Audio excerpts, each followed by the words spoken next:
Elena Blackwell smashed her champagne glass against the podium and pointed straight at the rusted Ford F-150 in the corner of the parking lot. Ladies and gentlemen, I present Detroit's finest innovation. Does it run on prayers or food stamps? 50 cameras captured the moment. Executives erupted in laughter. Phones recorded everything. 30 feet away, Marcus Chen stood frozen in his gray janitor's uniform, invisible for 6 years.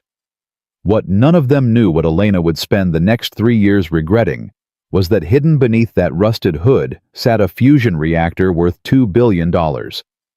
And the man she just humiliated was about to turn it on.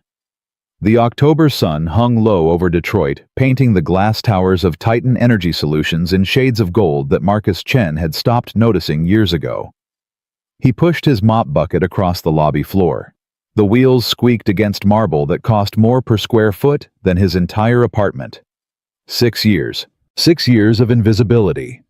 6 years of watching executives step around him like he was furniture. 6 years of cleaning toilets and emptying trash cans in the building of the company that had destroyed his life. Marcus. He turned. Daniel Reed walked toward him with that smile, the one that never reached his eyes. 44 years old, Harvard MBA Senior Vice President of Operations, the kind of man who kept a Tesla in the garage and a Porsche in the driveway because one car couldn't contain his success.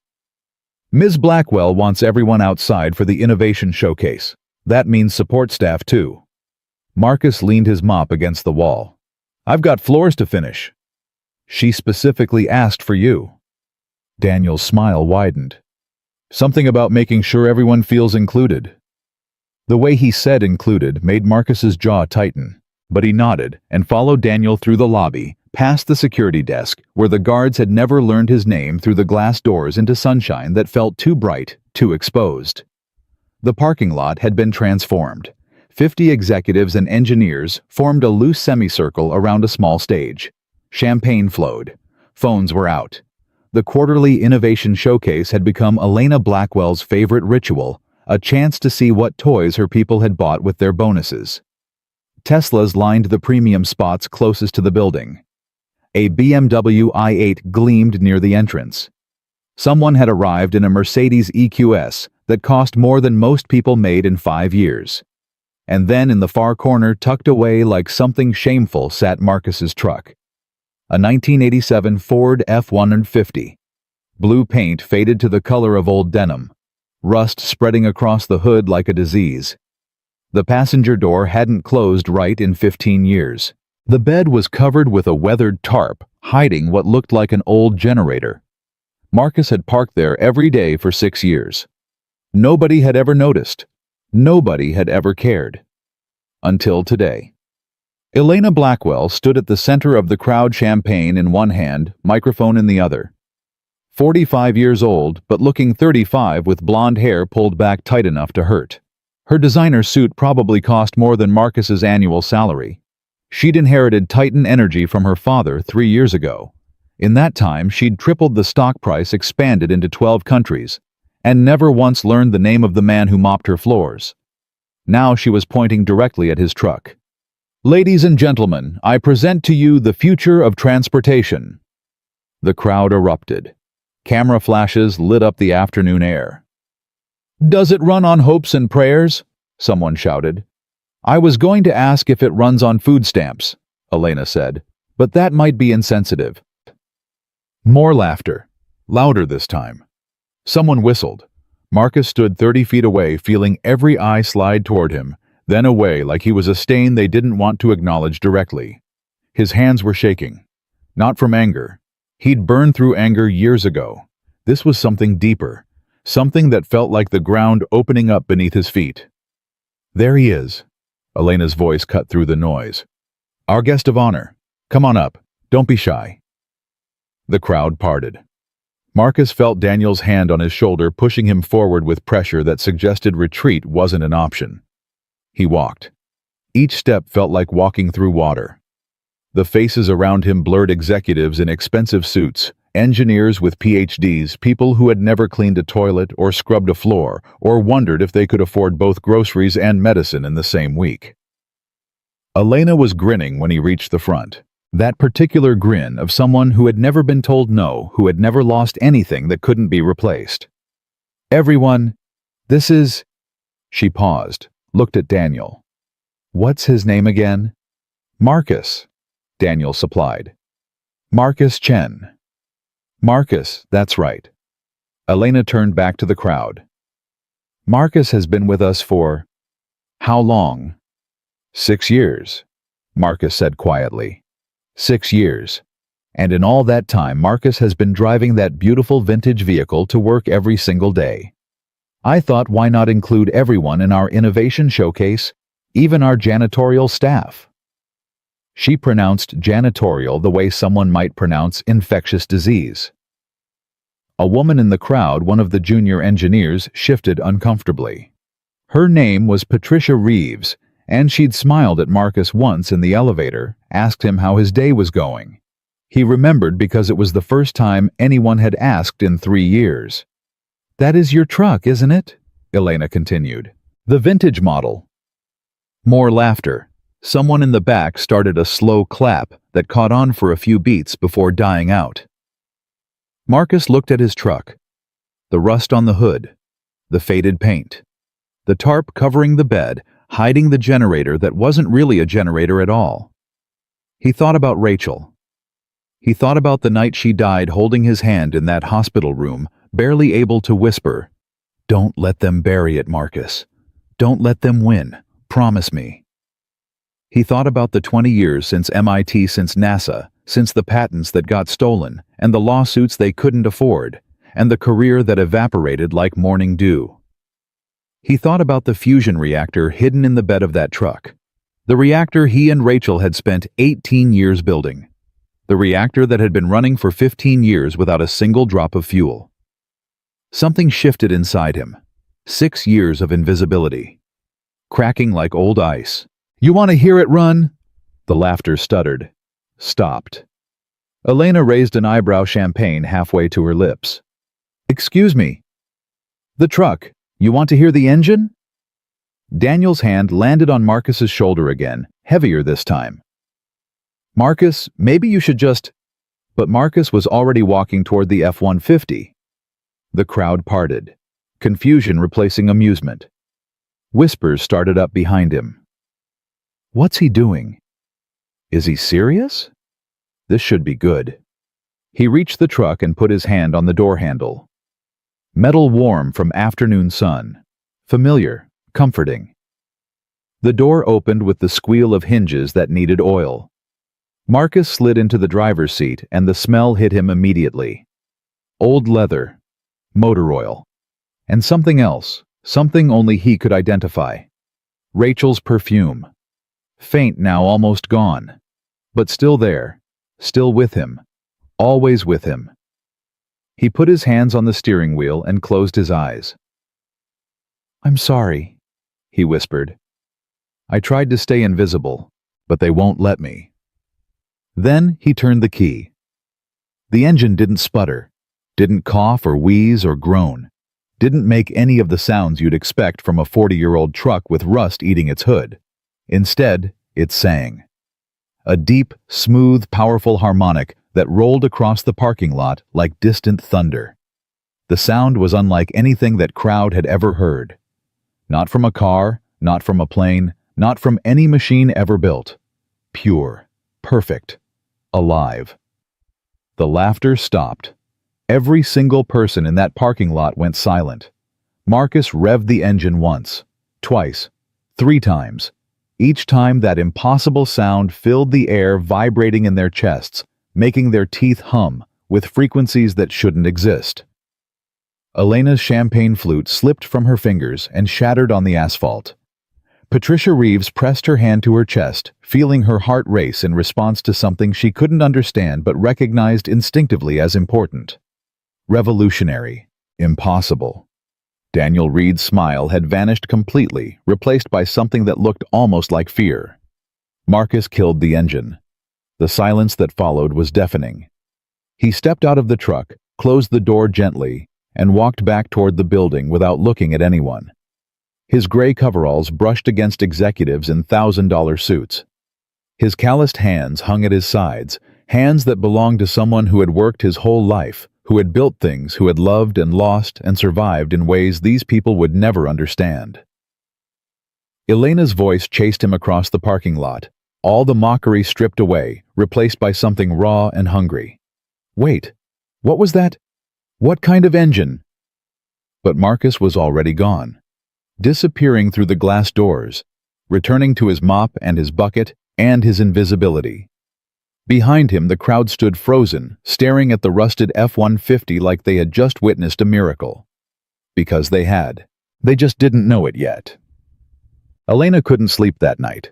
She lay in her penthouse bedroom, 40 floors above Detroit, staring at the ceiling, listening to that sound replay in her mind over and over, like a song she couldn't forget. That engine. That impossible engine. She'd been around vehicles her whole life. Her father had built Titan Energy from a small auto parts manufacturer into a renewable energy giant. She'd grown up in garages and factories, surrounded by the smell of gasoline and the roar of combustion engines. She knew what machines sounded like. Every machine had a signature, a fingerprint. The cough of a cold start. The growl of acceleration. The whine of gears engaging. After 45 years, Elena could identify most engines by sound alone. That sound, that smooth, perfect, almost musical tone, was not something any machine should be able to make. 2 a.m. She reached for her phone. Daniel answered on the third ring, voice thick with sleep. Elena, it's 2 a.m. I need you in my office tomorrow morning, 6 sharp. What? Why?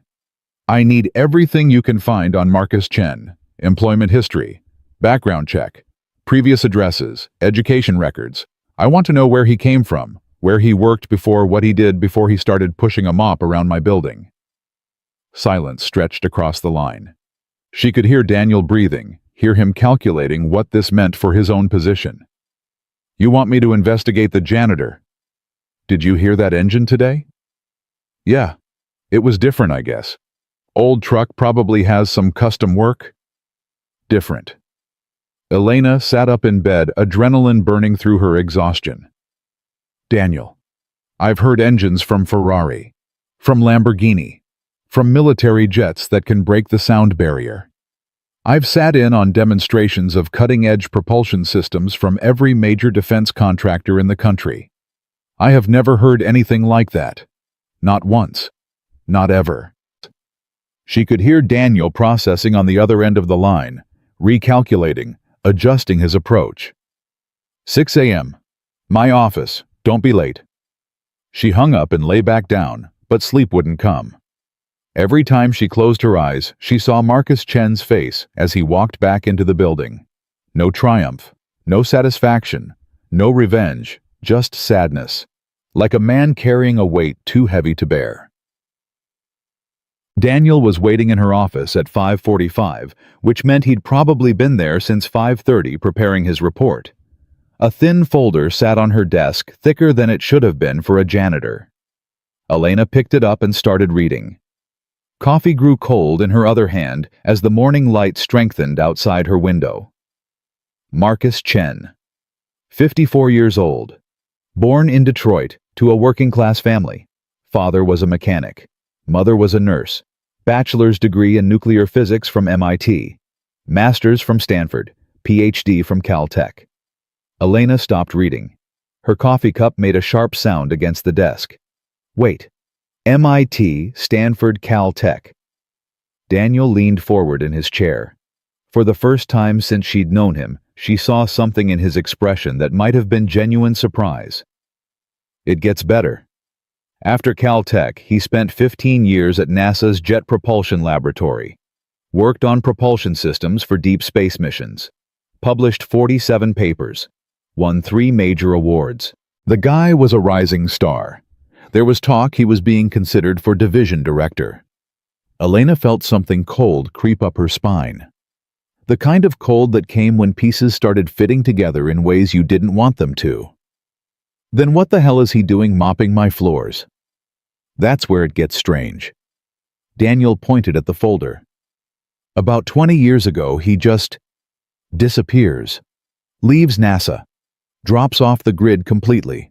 No publications, no patents, no employment records, nothing. It's like he ceased to exist. People don't just disappear. He did, for 14 years. Then 6 years ago, he shows up here, applies for a janitorial position with a resume that lists him as a high school dropout with no work experience. A fake resume. Whoever did his background check didn't dig very deep, or they didn't care. Daniel shrugged. Who investigates janitors right? Elena stared at the folder. A NASA engineer, a propulsion specialist, a PhD from Caltech, hiding in her building for 6 years mopping floors and emptying trash cans. The question wasn't just why. The question was, what else was he hiding? Daniel reached into his briefcase and pulled out a printout. An old newspaper article from the Detroit Free Press dated 20 years ago. The paper was yellowed at the edges from 2 decades of digital storage. There's one more thing. I found this from right before Chen disappeared from NASA. The headline made Elena's blood run cold. Physicist's wife dies after long battle with cancer. Lawsuit against energy company dismissed same week. Below it a photograph. Marcus Chen, looking younger, thinner, his eyes hollow with grief. He stood beside a woman in a hospital bed. She was smiling, despite the tubes in her arms, despite the shadows under her eyes that spoke of months of treatment and pain. The woman was beautiful.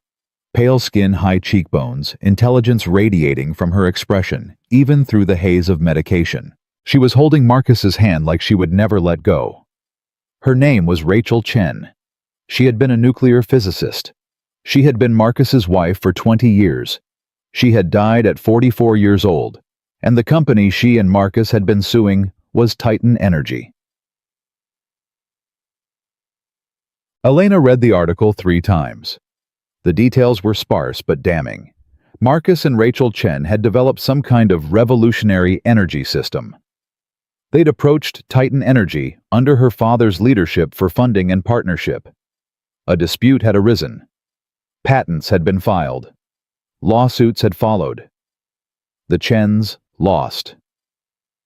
Rachel died the same week their final appeal was dismissed, and then Marcus disappeared from public life entirely. Elena set down the printout and looked at Daniel. Her hands were trembling slightly, but her voice was steady. The patents they were fighting over, where are they now? Daniel's expression shifted. Something flickered behind his eyes. Caution, maybe, or calculation. I'd have to check the archives. Check them today. I want to see every patent my father acquired around that time. Every legal filing, every internal memo, everything. Elena. Daniel hesitated. Are you sure you want to dig into this? Your father's been dead for 3 years? Whatever happened between him and this Chen guy, it was 20 years ago. Ancient history. That engine I heard yesterday isn't ancient history. Elena stood up and walked to the window looking out over Detroit. That sound was something new, something impossible. And if Marcus Chen has been sitting on technology like that for 20 years, I need to know why. And I need to know what my father had to do with it. Daniel was quiet for a long moment. I'll pull the files, he finally said. But Elena, some doors, once you open them, you can't close again. Get me the files, Daniel. He nodded and left the office. Elena stood at the window watching the sun rise over a city that had once been the manufacturing heart of America. A city that had fallen, risen, fallen again. A city built on the backs of people who worked with their hands, who built things, who created value that others profited from. A city where a brilliant physicist could become invisible simply by putting on a gray jumpsuit. She thought about Marcus Chen's face when he stepped out of that truck, the sadness in his eyes, the weight on his shoulders. She thought about her father dead now, buried in a marble mausoleum that cost more than most people's houses. And she thought about the sound of that engine, that impossible, beautiful sound that haunted her dreams and made her wonder for the first time in her life what else she didn't know about the empire she'd inherited. 3 days later, the files arrived. Daniel brought them himself, carrying a banker's box that looked too heavy for its size. He set it on Elena's desk without meeting her eyes. "These are from your father's private archives. The stuff that wasn't digitized. That wasn't supposed to exist." Elena lifted the lid. Inside were documents, legal papers, patent applications, internal memos written in her father's unmistakable handwriting, cold, precise, businesslike. She started reading. The first document was a letter from Marcus and Rachel Chen, dated 21 years ago, addressed to Harold Blackwell, CEO of Titan Energy. "Dear Mr. Blackwell, we are writing to propose a partnership that we believe could revolutionize the energy industry. Over the past 12 years, my wife and I have developed a breakthrough fusion technology, a compact reactor system capable of generating clean, sustainable power with zero emissions and virtually unlimited fuel supply. We have attached preliminary specifications and test results. As you will see, our prototype has demonstrated continuous operation for over 2,000 hours without external fuel input. We believe this technology could eliminate dependence on fossil fuels within a generation. We are seeking a partnership with Titan Energy to bring this technology to market. We believe your company's expertise in renewable energy combined with our technical innovations could change the world. We look forward to your response. Sincerely, Dr. Marcus Chen.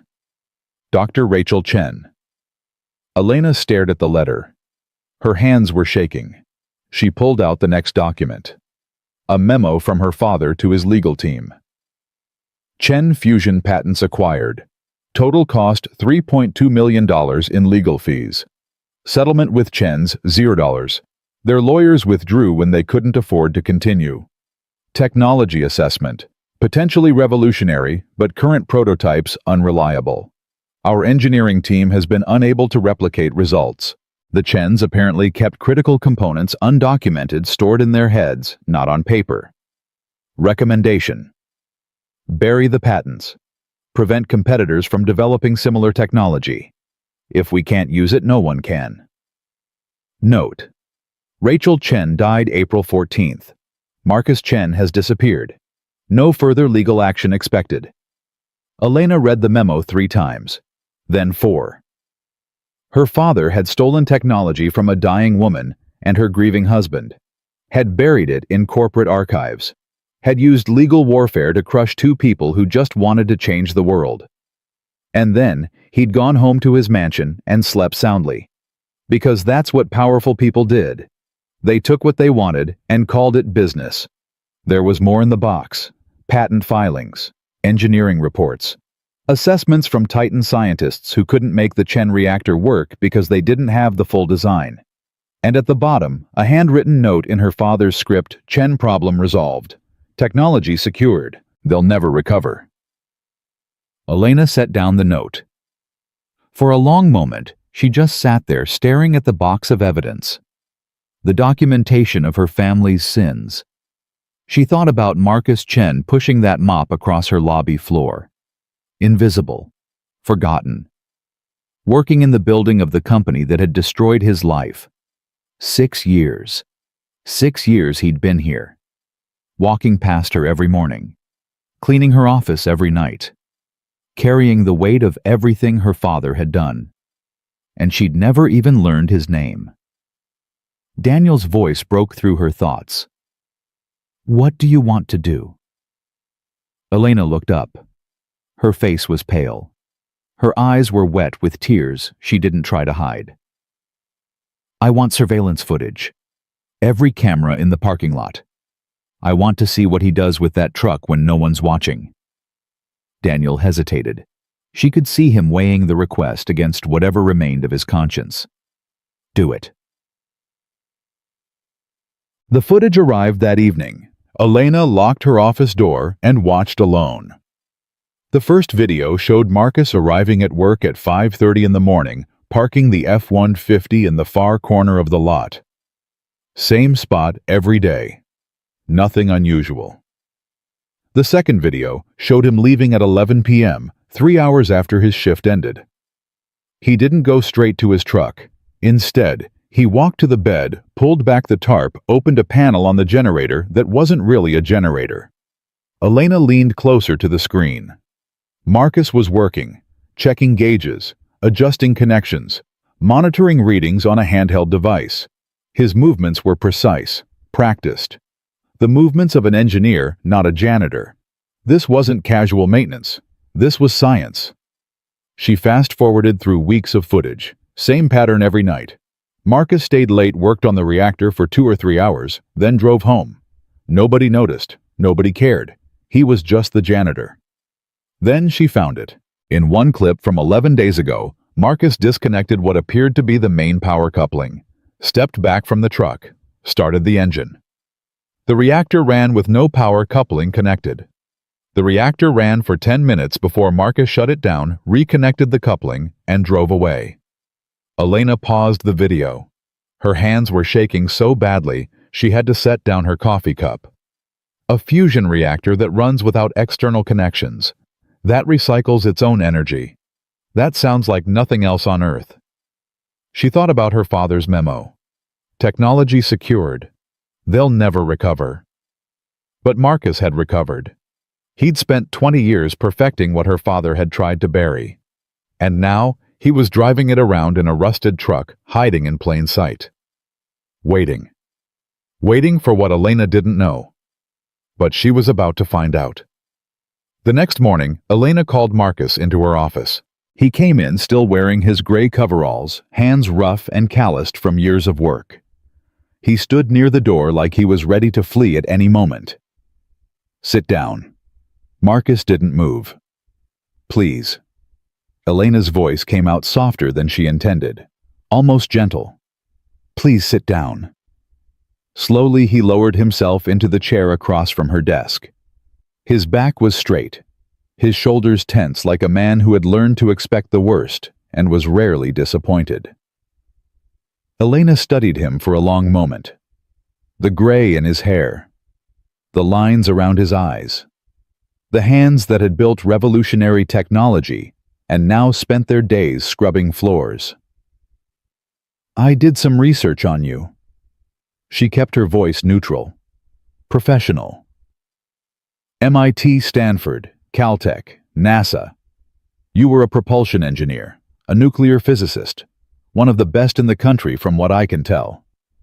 Marcus's expression didn't change. "That was a long time ago." "Not that long. 20 years isn't ancient history." Elena leaned forward, "You could have worked anywhere. SpaceX would have hired you in a heartbeat. Boeing, Lockheed. You could have started your own company. Why are you here, Marcus? Why are you pushing a mop around my building?" "I needed a job." "You needed to hide." Elena's voice sharpened slightly. "You're hiding something. That truck of yours. That engine. I've heard a lot of machines in my life. I've never heard anything like that." For the first time, something flickered in Marcus's eyes. A warning, maybe. Or a memory. "It's just an old truck." "Then you won't mind selling it to me?" Elena crossed her arms. "I'll give you $50,000, cash, today. More than that truck is worth by any measure." Marcus shook his head slowly. "It's not for sale." "100,000. "No." "200,000. Elena's voice hardened. "Marcus, for a rusted Ford with a weird engine? Nobody says no to that." "I'm saying no." Elena stood up and walked around her desk, stopping a few feet from where Marcus sat, close enough to see the pulse in his neck, the tension in his jaw. $500,000. Final offer. $500,000 for a truck that blue books at less than 2,000. Marcus rose slowly to his feet. He was taller than Elena remembered, his presence larger somehow in the confined space of the office. "You really don't understand, do you?" His voice was quiet, but carried weight. The weight of 20 years. The weight of loss that never healed. "You see that truck and you think money. You think opportunity. You think asset to be acquired. But that's not what it is." He took a step closer. Elena held her ground, but something in her chest tightened. "That truck is all I have left of my wife. Every time I turn that key, I hear her voice. Every mile I drive, I feel her beside me. You can't buy that, Ms. Blackwell. Not for $500,000. Not for $500 million. Not for everything your father stole from us." The words landed like blows. Elena felt something twist in her chest. An emotion she didn't recognize. Maybe guilt. Maybe shame. She pushed it down. "Everyone has a price, Marcus." "No." He shook his head, his eyes never leaving hers. "Everyone doesn't. Some things are sacred. Some things matter more than money. But you wouldn't understand that, would you? You've never lost anything that couldn't be replaced." He walked to the door, then stopped without turning around. "I know who your father was. I know what he did, what he built, and what he destroyed to build it." Elena's blood went cold. "What are you talking about?" But Marcus was already gone, the door swinging shut behind him, leaving her alone with the files on her desk and the ghosts she was only beginning to understand. That night, Elena didn't go home. She sat in her office until midnight, reading through the box of documents again and again, looking for something she might have missed. Some justification, some excuse, some way to reconcile the father she remembered with the man who had written those cold, calculating memos. She found nothing. At 2 in the morning, she called Richard Morrison. Richard was 82 years old now, confined to a wheelchair, living in a mansion in Grosse Pointe that cost more than most people would earn in a lifetime. He'd been Harold Blackwell's best friend for 40 years. He'd been there at the beginning, had helped build Titan Energy from nothing. He answered on the 4th ring, his voice thick with age and sleep.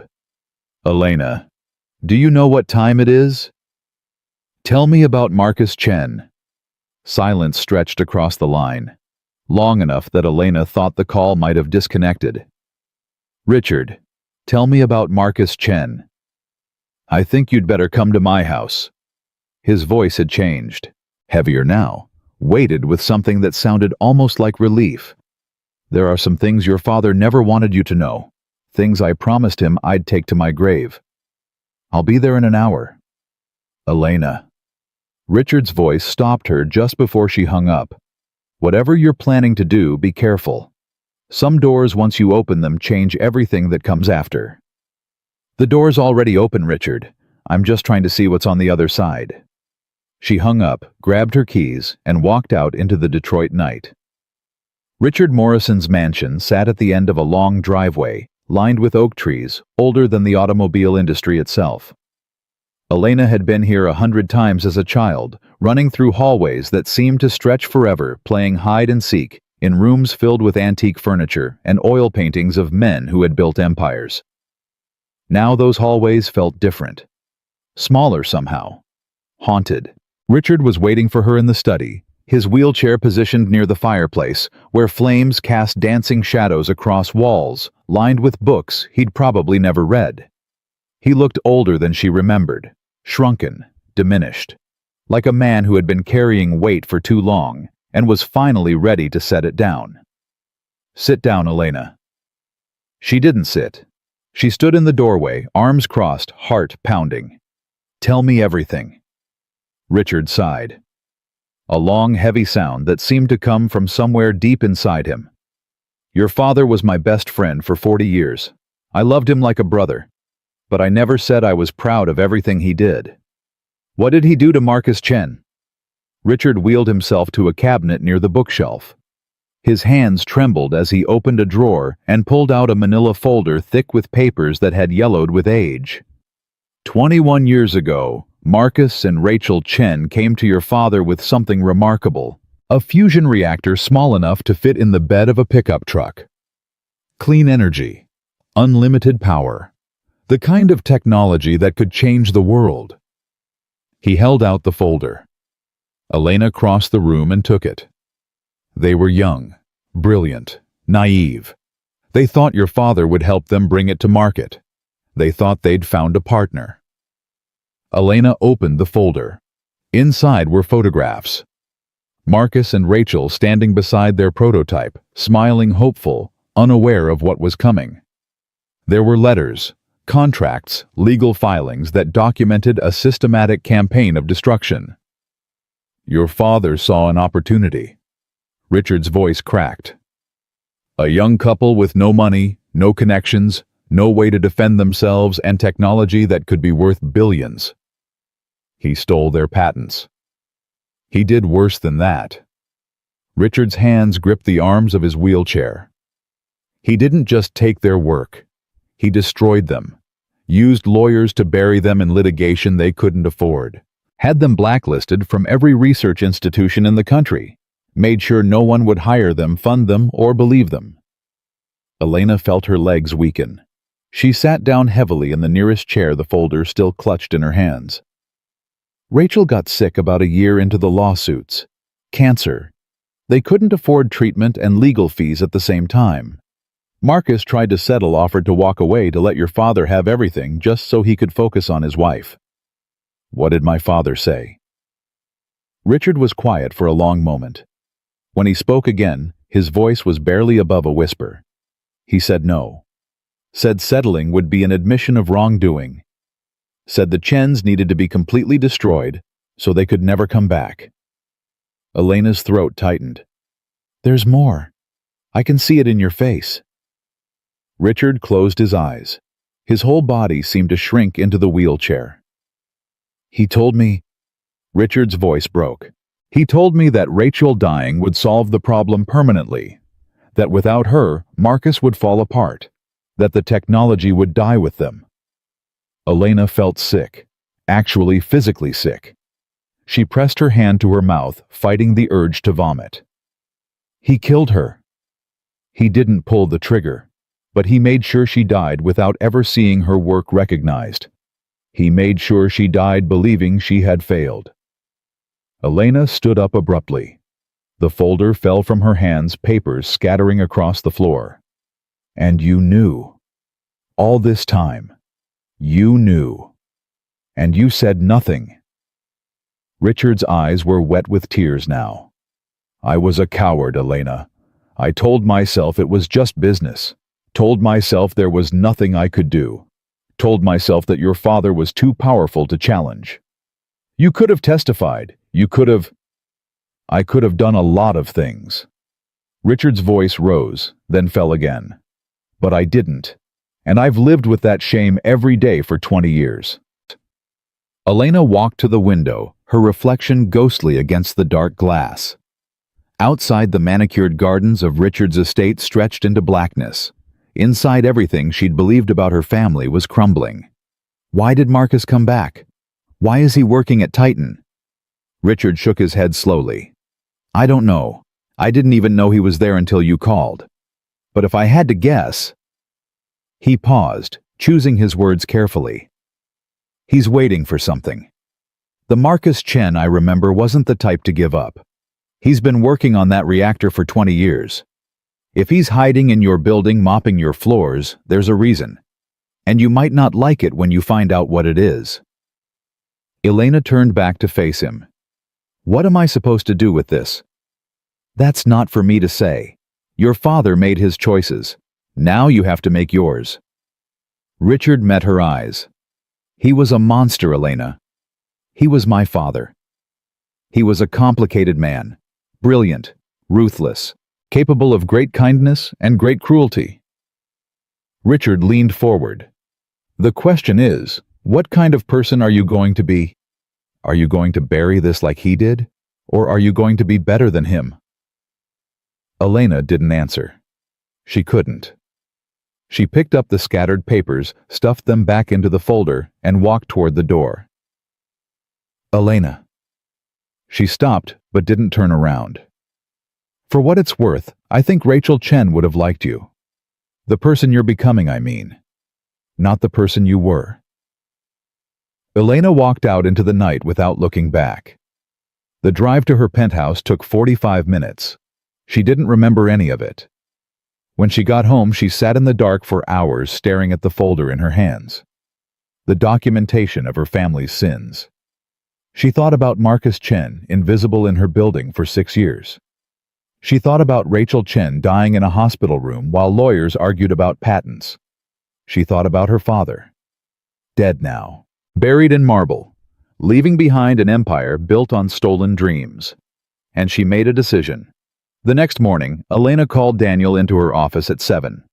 He arrived looking smug, that particular expression he wore when he thought he knew where a conversation was heading.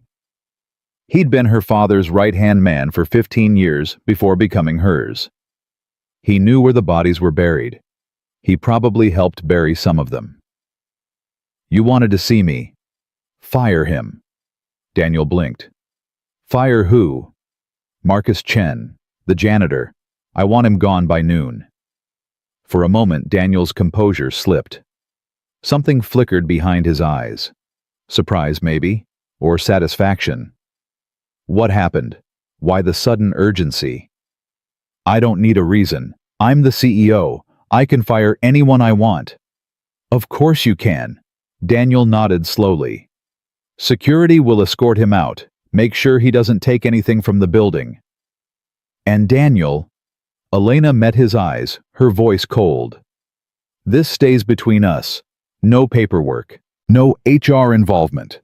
No record of why he was terminated. Just make him disappear. Daniel studied her for a long moment, that calculating look she'd seen 1,000 times. Then he nodded. I'll handle it personally. He turned and walked out.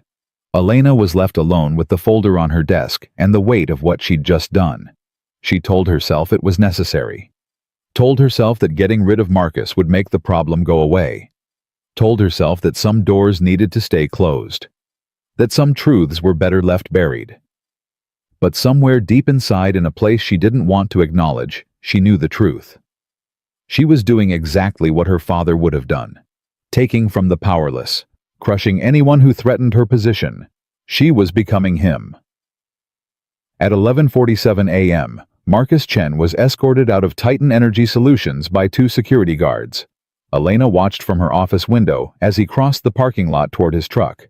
He didn't look back at the building, didn't make a scene, didn't shout or threaten or demand explanations. He just walked, calm, steady, like a man who had been expecting this moment for a long time. He opened the truck door, slid into the driver's seat, and turned the key. That sound again. That impossible, beautiful sound that had haunted Elena's dreams for weeks now. Then he drove away, and she was left alone with the silence and the questions she couldn't answer. She thought she'd won. She thought getting rid of him would make the problem disappear. She had no idea she'd just made the biggest mistake of her life. 6 days later, Elena's phone rang at 3 in the morning. Patricia Reeves, her head of engineering, sounded strange on the other end of the line. Tight. Like she was holding something back. Turn on the news. Channel 4. Right now. Elena fumbled for the remote. The screen flickered to life, showing a press conference in progress. Simple podium. Modest backdrop. Minimal production values. But at the center stood a man she recognized instantly. Marcus Chen. He looked different. Clean-shaven. Wearing a simple dark suit. His eyes were clear and focused. The exhaustion replaced by something else. Something that looked like purpose. I'm pleased to announce that Phoenix Power has received federal funding of $50 million for the development of our clean energy propulsion system. Elena's heart stopped. This technology, which my late wife Rachel and I developed together over 20 years ago, has the potential to revolutionize not just the energy industry, but transportation as a whole. The Phoenix reactor is a self-sustaining fusion system that recycles its own energy output. In laboratory conditions, our prototype has run continuously for over 1,000 hours without any external fuel source. Elena couldn't breathe. Her coffee sat forgotten on the nightstand, going cold in the darkness. We believe this technology can eliminate carbon emissions in power generation while simultaneously reducing costs and increasing efficiency. It's what Rachel dreamed of before she died. It's what we spent our lives building together. Reporters started shouting questions, voices overlapping in their urgency. One cut through the noise louder than the rest. Mr. Chen, is it true that this technology was stolen from you 20 years ago? Is it true that Titan Energy acquired your patents through fraudulent means? Marcus paused. His expression didn't change, but something shifted in his eyes. There will be a time to discuss the history of this technology. For now, I want to focus on the future, on what the Phoenix reactor can do for the world. He looked directly into the camera, and Elena felt like he was looking straight at her. My wife believed this technology could help people. That's what matters. That's what I'm here to honor. The press conference continued, but Elena wasn't listening anymore. $50 million in federal funding. Technology that could make her entire company obsolete. And Marcus Chen, the janitor she'd mocked and humiliated and fired, was now the face of the future. But it was the reporter's question that made her blood run cold. Is it true that this technology was stolen from you? The world was about to find out everything. Elena picked up the phone and called Richard Morrison. He answered on the second ring, his voice alert despite the hour. He'd been expecting this call. You saw the news. What do I do? That depends on who you want to be, Elena. I don't understand. Yes, you do. Richard's voice was firm. You can fight him. You can use every lawyer, every resource at your disposal to bury this story. Discredit him. Protect your father's legacy. It's what Harold would have done. It's what he did do 20 years ago. Elena waited. Or you can tell the truth. Acknowledge what was done. Make it right. That would destroy the company. It would destroy everything my father built. Your father built his empire on a lie, Elena. On stolen technology and a dead woman's dreams. Is that really what you want to protect? Elena didn't answer. She couldn't. You're at a crossroads. The choice you make now will determine everything that comes after. Choose carefully. He hung up, leaving Elena alone in the dark, with the sound of Marcus Chen's voice echoing in her mind. For the next 2 weeks, Elena tried to pretend nothing had changed. She went to board meetings, signed contracts, made decisions about acquisitions and expansions and quarterly projections. She smiled at investors and charmed partners and did everything a CEO was supposed to do. But everywhere she went, the questions followed. Her board members wanted to know about the Phoenix Power announcement. Her lawyers wanted to know about the patent claims. Her PR team wanted to know how to respond to the increasingly aggressive media inquiries. And in the corners of every room in the spaces between conversations, she could feel the walls closing in. The story broke on a Tuesday morning. Angela Torres, an investigative journalist with the Detroit Free Press, published a front-page exposé with a headline that would change everything. Energy giant built on stolen dreams. How Titan destroyed a physicist's revolutionary invention. Elena read the article on her phone while standing in her corner office watching the sun rise over a city that had once trusted her. The story was thorough, devastating. Torres had interviewed former employees from Titan's early days. She'd obtained internal documents through Freedom of Information requests. She'd tracked down witnesses who had been silent for 20 years. And she had Marcus Chen's first extended public statement since his wife's death. My wife and I spent 18 years developing the Phoenix reactor. We believed it could help solve the climate crisis. We approached Harold Blackwell for funding and partnership. Instead, he stole our patents, destroyed our careers, and left us with nothing. Rachel died believing her life's work had been buried forever. I'm here to prove she was wrong. The article detailed the legal maneuvers Harold Blackwell had used to acquire the patents. The threats, the intimidation, the systematic destruction of Marcus and Rachel Chen's professional reputations.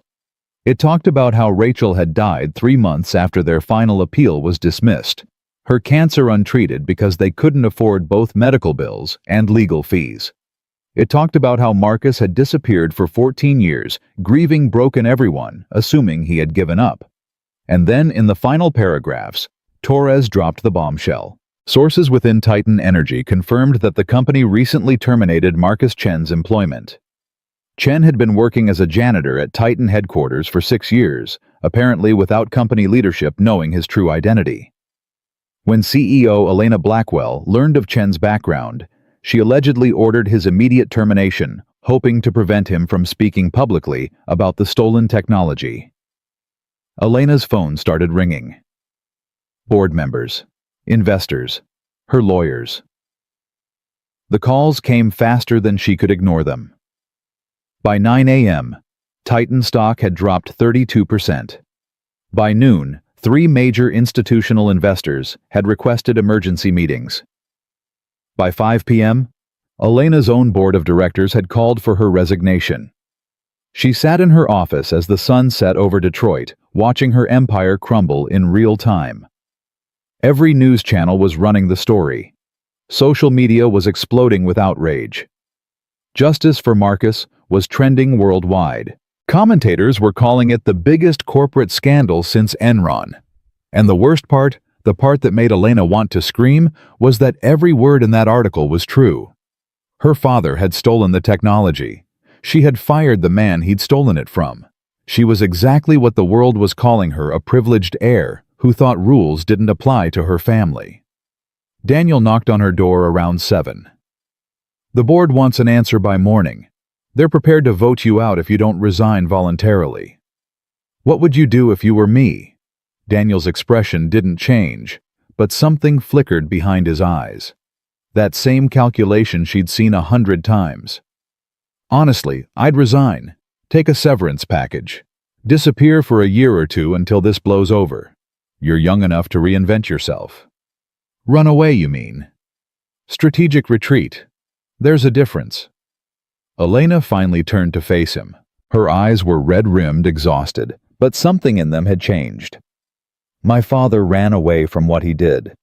He buried it and pretended it never happened. She shook her head slowly. And look where that got us. Look where it got me. Elena, you can't fix this. The damage is done. Marcus has federal funding, public sympathy, and a working technology. You have a failed replication effort and a PR nightmare. There's no path forward here. Maybe not for the company. Elena stood up and walked to the window, looking out at the city lights. But maybe there's a path forward for me. Daniel stared at her, confusion crossing his face. What are you talking about? I'm talking about doing something my father never did. Something I've never done. Elena turned back to face him, and for the first time in weeks, her voice was steady, telling the truth. That night, Elena didn't go home. She didn't go to the board meeting. She didn't call her lawyers or her PR team or anyone who might try to talk her out of what she was about to do. Instead, she drove for an hour, not really knowing where she was going, until she found herself parked outside a converted warehouse in southwest Detroit. The sign above the door read Phoenix Power in simple letters, and through the windows she could see lights burning despite the late hour. Engineers working. Machines humming. Progress being made. The rusted F-150 was parked near the entrance, looking exactly as it had in the Titan parking lot. Exactly as it had looked in her father's old photographs from 20 years ago. Elena sat in her Mercedes for a long time, gathering courage she wasn't sure she possessed. Then she got out and walked to the front door. It was unlocked. She stepped inside and found herself surrounded by equipment prototypes and the organized chaos of serious innovation. A dozen engineers looked up from their work, surprised to see a stranger at this hour. And at the center of it all stood Marcus Chen, his hands covered in grease, his eyes fixed on Elena with an expression she couldn't read. Everyone out. His voice was quiet, but it carried weight.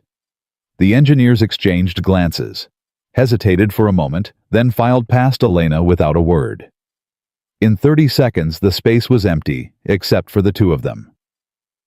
Marcus wiped his hands on a rag, taking his time, letting the silence build. How did you find this place? Public records. The federal grant documentation lists the address. And you came here because... Elena took a breath. Her hands were shaking. Her heart was pounding. Every instinct she had was screaming at her to run, to protect herself, to say whatever would get her out of this room safely. Instead, she told the truth. I came to apologize. Marcus's expression didn't change. I read the files. I know what my father did to you and your wife. I know how he stole your work and destroyed your careers. I know he threatened you with lawsuits you couldn't afford to fight. I know he took everything. She felt tears building behind her eyes, but refused to let them fall. Not yet. And I'm sorry. Not just for what he did for what I did. I mocked you in front of the whole company. I tried to buy your truck like it was just property. I fired you when you wouldn't give me what I wanted. Elena paused, forcing herself to meet his eyes. I was becoming him. I was becoming exactly what he was, and I didn't even see it until it was too late. Marcus studied her for a long moment. His dark eyes gave nothing away.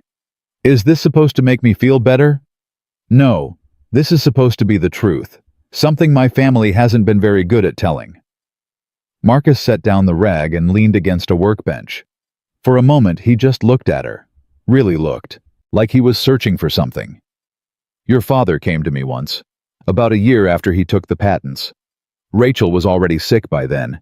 We were drowning in medical bills, couldn't afford lawyers, couldn't afford to fight. His jaw tightened, and Elena saw the 20-year-old wound open fresh. He showed up at our apartment in a $3,000 suit, said he wanted to make things right, offered us $200,000. Hush money. Sign a confidentiality agreement. Walk away. Never speak of the Phoenix reactor again. Elena felt sick. What did you say? It wasn't up to me. Rachel was dying. We needed that money. We could have used it for treatment, for comfort, for more time together. His voice cracked slightly. You know what she said? She said some things are worth more than money. Some things are worth more than survival. If we take his offer, we'll be dead inside long before the cancer finishes me off. Marcus paused, and Elena saw tears gathering in his eyes. She died 3 months later. Never saw a dime of that money. Never saw her work validated. But she died with her integrity intact. She died believing that someday, somehow, the truth would come out. Elena's tears were falling now. She didn't bother to wipe them away. I can't give back what my father took. I can't bring Rachel back. I can't undo 20 years of injustice. Then why are you here? Because I can stop being him. I can stop being the person I've been. Marcus was quiet for a long time. The space hummed around them. Machines idling, fluorescent lights buzzing overhead. Finally, he walked to a shelf and pulled down a thick binder. Its pages were yellowed with age, the cover worn from years of handling. You know what I remember most about Rachel? She believed in second chances, not because people deserve them most of the time they don't, but because she believed that people can change, that the worst version of ourselves doesn't have to be the final version. He held the binder out to Elena. These are the original Phoenix reactor specifications, handwritten by me and Rachel. Everything your father couldn't steal because we kept it in our heads. Elena stared at the binder like it might explode. Why would you give this to me? I'm not giving it to you. I'm testing you. Marcus's eyes were hard now, all the softness gone. Take this home. Study it. If you can understand what Rachel and I built, not just the mechanics, but the philosophy, the heart of it, then maybe you're capable of being someone different than your father. He pressed the binder into her hands. And if you can't, then you'll prove that you're exactly who I think you are, and this conversation will be the last we ever have. Elena took the binder. It was heavier than she expected. How long do I have? As long as it takes. Marcus turned back to his workbench. Close the door on your way out. Elena walked out into the Detroit night, clutching the binder to her chest. Behind her, the lights of Phoenix Power glowed warm against the darkness.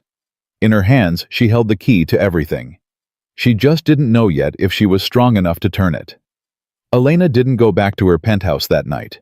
She couldn't face the empty rooms, the expensive furniture, the view of a city that suddenly felt like it belonged to a stranger. Instead, she drove to a 24-hour diner off I-94, ordered coffee she didn't drink, and opened the binder. The first page hit her like a punch to the chest. In elegant handwriting, a woman's handwriting, Rachel's handwriting, were the words, "For Marcus, for our future, for everyone who needs light in the darkness." Elena stared at that dedication for a long time. This wasn't just engineering. This was love. This was hope. This was everything her father had tried to destroy and failed. She turned the page and started reading. The mathematics were brutal. Elena had studied engineering in college, had sat through countless technical presentations, had enough background to understand most of what crossed her desk. But this was different. This was genius on a level she'd never encountered. Every equation built on the one before it. Every diagram contained layers of meaning that took her hours to unpack. Rachel and Marcus hadn't just designed a reactor. They'd created a philosophy of energy, a new way of thinking about power and sustainability that made everything Elena had ever learned seem primitive by comparison. By 3 in the morning, her head was pounding. She'd filled half a legal pad with notes, most of them questions she couldn't answer. The waitress had refilled her coffee 4 times and was starting to give her concerned looks. Elena didn't care. She kept reading. Around 5 in the morning, she found a section labeled Core Principles in Marcus's handwriting. The Phoenix reactor is not about creating energy from nothing. That's impossible. It's about respect. Respecting the energy that already exists. Capturing what would otherwise be lost. Treating waste as opportunity. Below that, in Rachel's elegant script, the universe doesn't have a scarcity problem. It has a wisdom problem. We throw away more than we use. The Phoenix changes that. Elena read those words 3 times, respecting the energy that already exists. She thought about her own life, the energy she'd wasted on appearances, on competition, on proving herself to people who didn't matter. The opportunities she'd thrown away because they didn't fit her image of success. The relationships she'd burned because maintaining them required effort she wasn't willing to give. She'd been living her whole life like a wasteful engine, losing more than she used. The sun was rising by the time she left the diner. She drove to a storage facility in Dearborn, rented the largest unit available, and started making calls. Patricia Reeves answered on the 3rd ring, her voice groggy with sleep. "Elena, what time is it?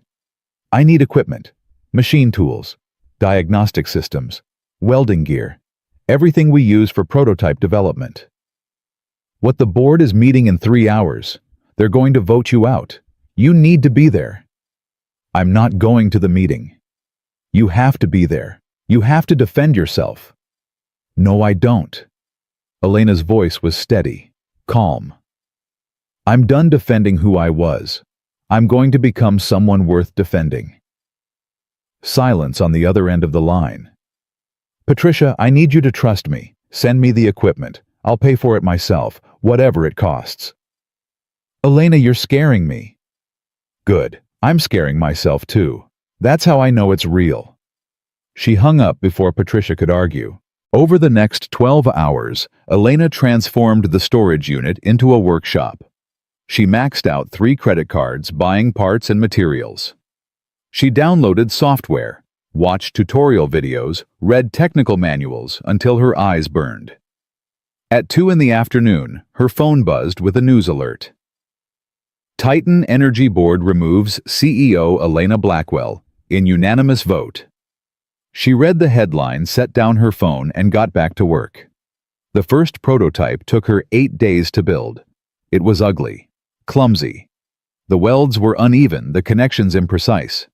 Her hands, soft from years of signing documents and shaking hands at cocktail parties, were blistered and cut.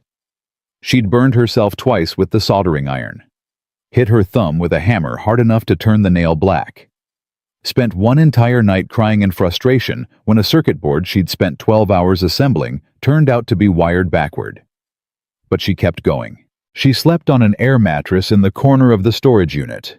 She ate takeout from the Chinese place down the street sometimes, forgetting to eat at all, until hunger made her hands shake.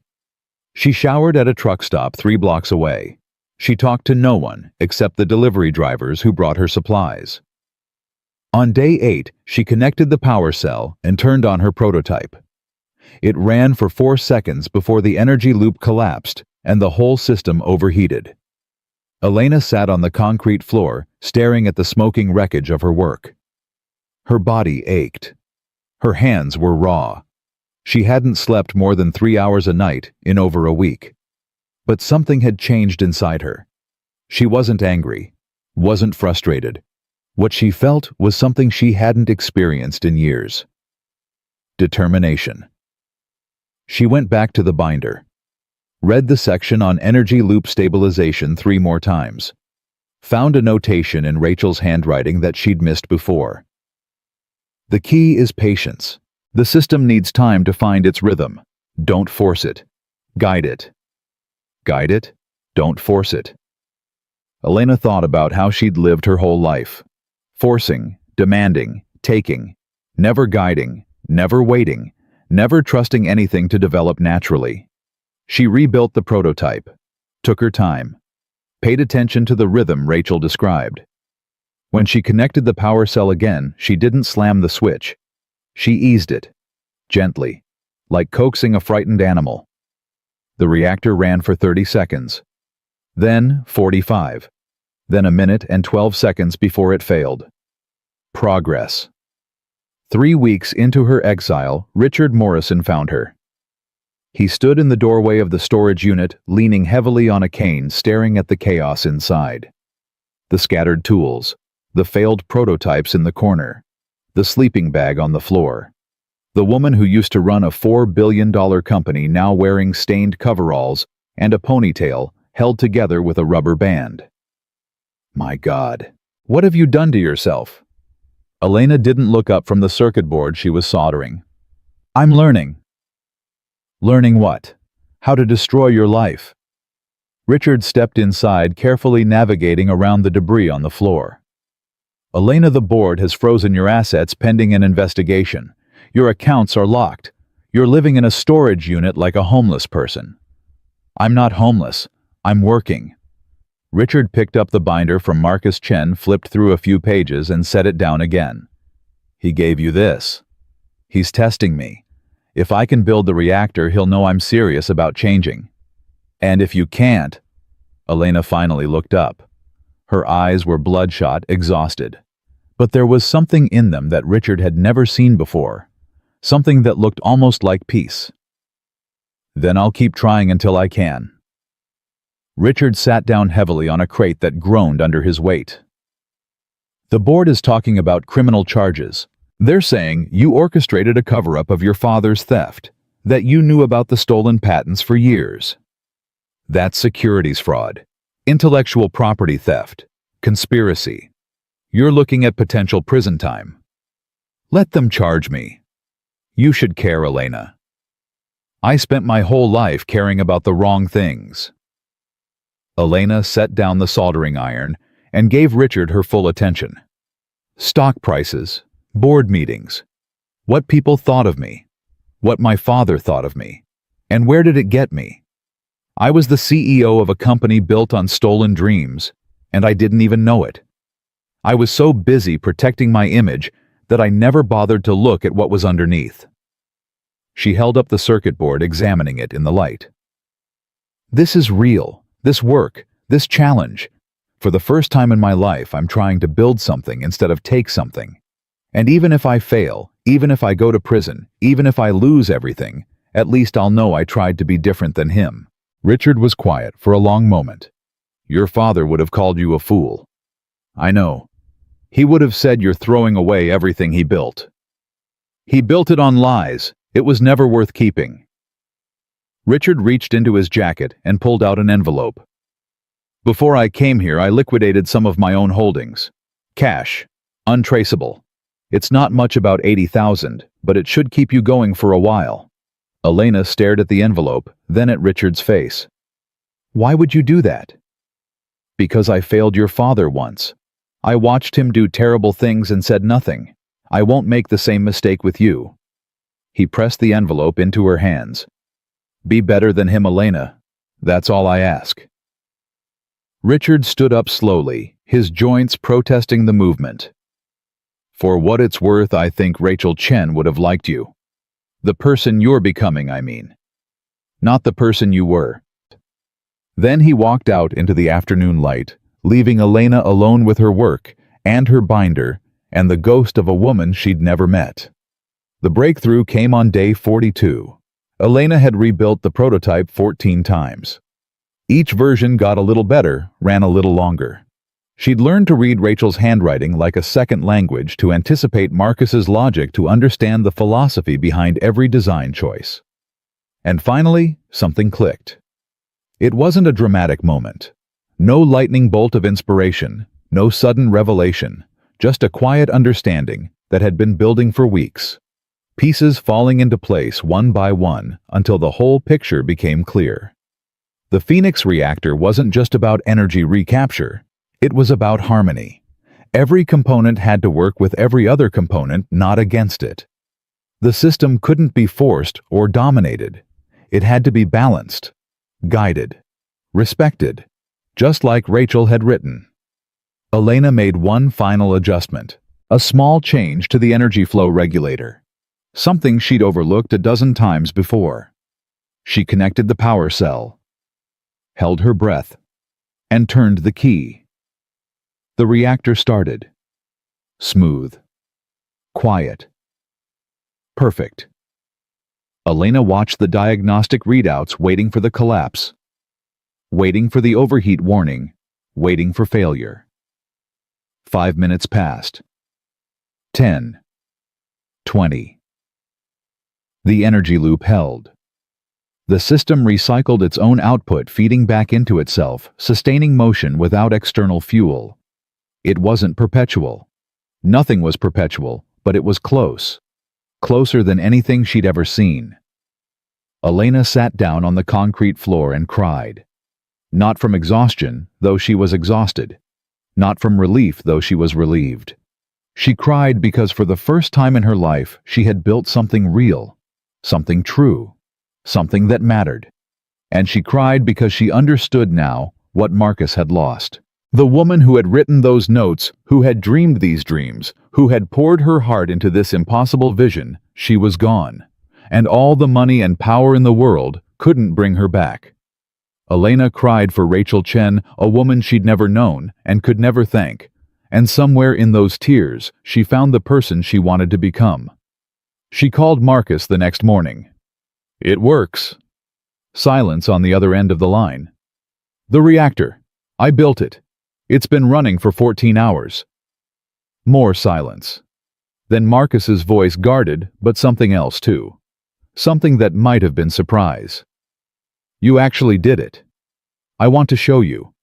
I want you to see that I understand what you and Rachel created. Not just the mechanics, the meaning, the philosophy. Why does that matter to you? Elena gripped the phone tighter. Because I need you to see that I'm not my father. I need someone, anyone, to believe that people can change. That I can change. Marcus was quiet for so long that Elena thought he might hang up. Then his voice came back, softer, but still careful. Where are you? She gave him the address. I'll be there in 2 hours. Don't touch anything. Marcus arrived exactly when he said he would. He walked into the storage unit without speaking, his eyes moving across the chaos.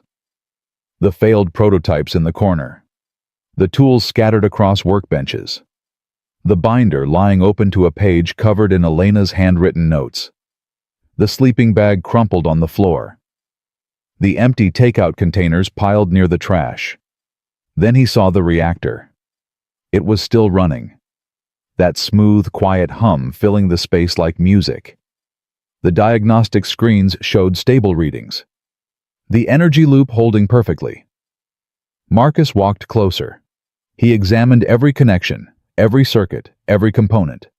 He checked the readings, ran his own diagnostics, monitored the system for any sign of degradation.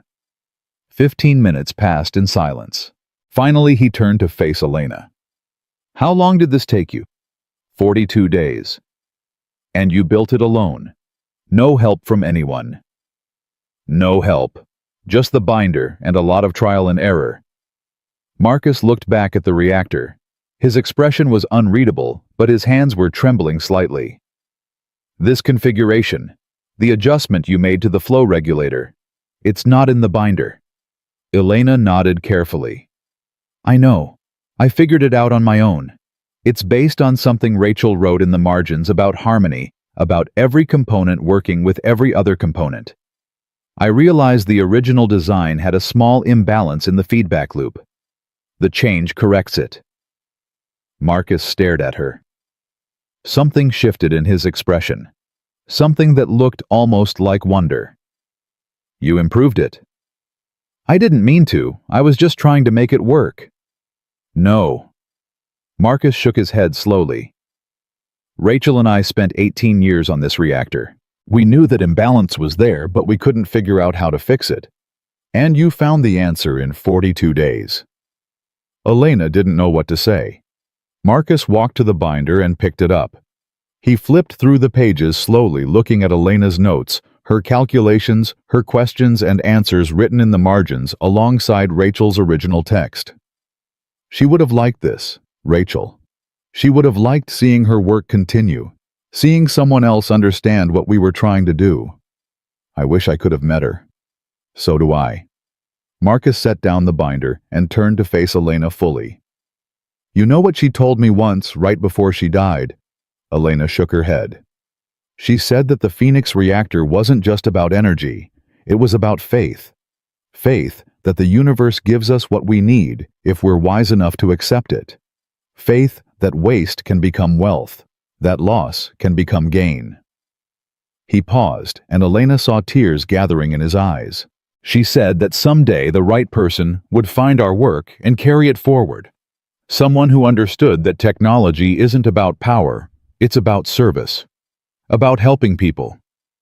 Elena felt tears burning in her own eyes again. I'm not sure I'm that person. No, you're not. Not yet. Marcus's voice was gentle now, almost kind. But you might be becoming her. And that's more than I ever expected. He reached out his hand. Elena stared at it for a moment, not understanding. Then Marcus spoke again, and the words landed with the weight of everything that had come before. I need a partner. Phoenix Power is growing faster than I can handle alone. The federal grant is just the beginning.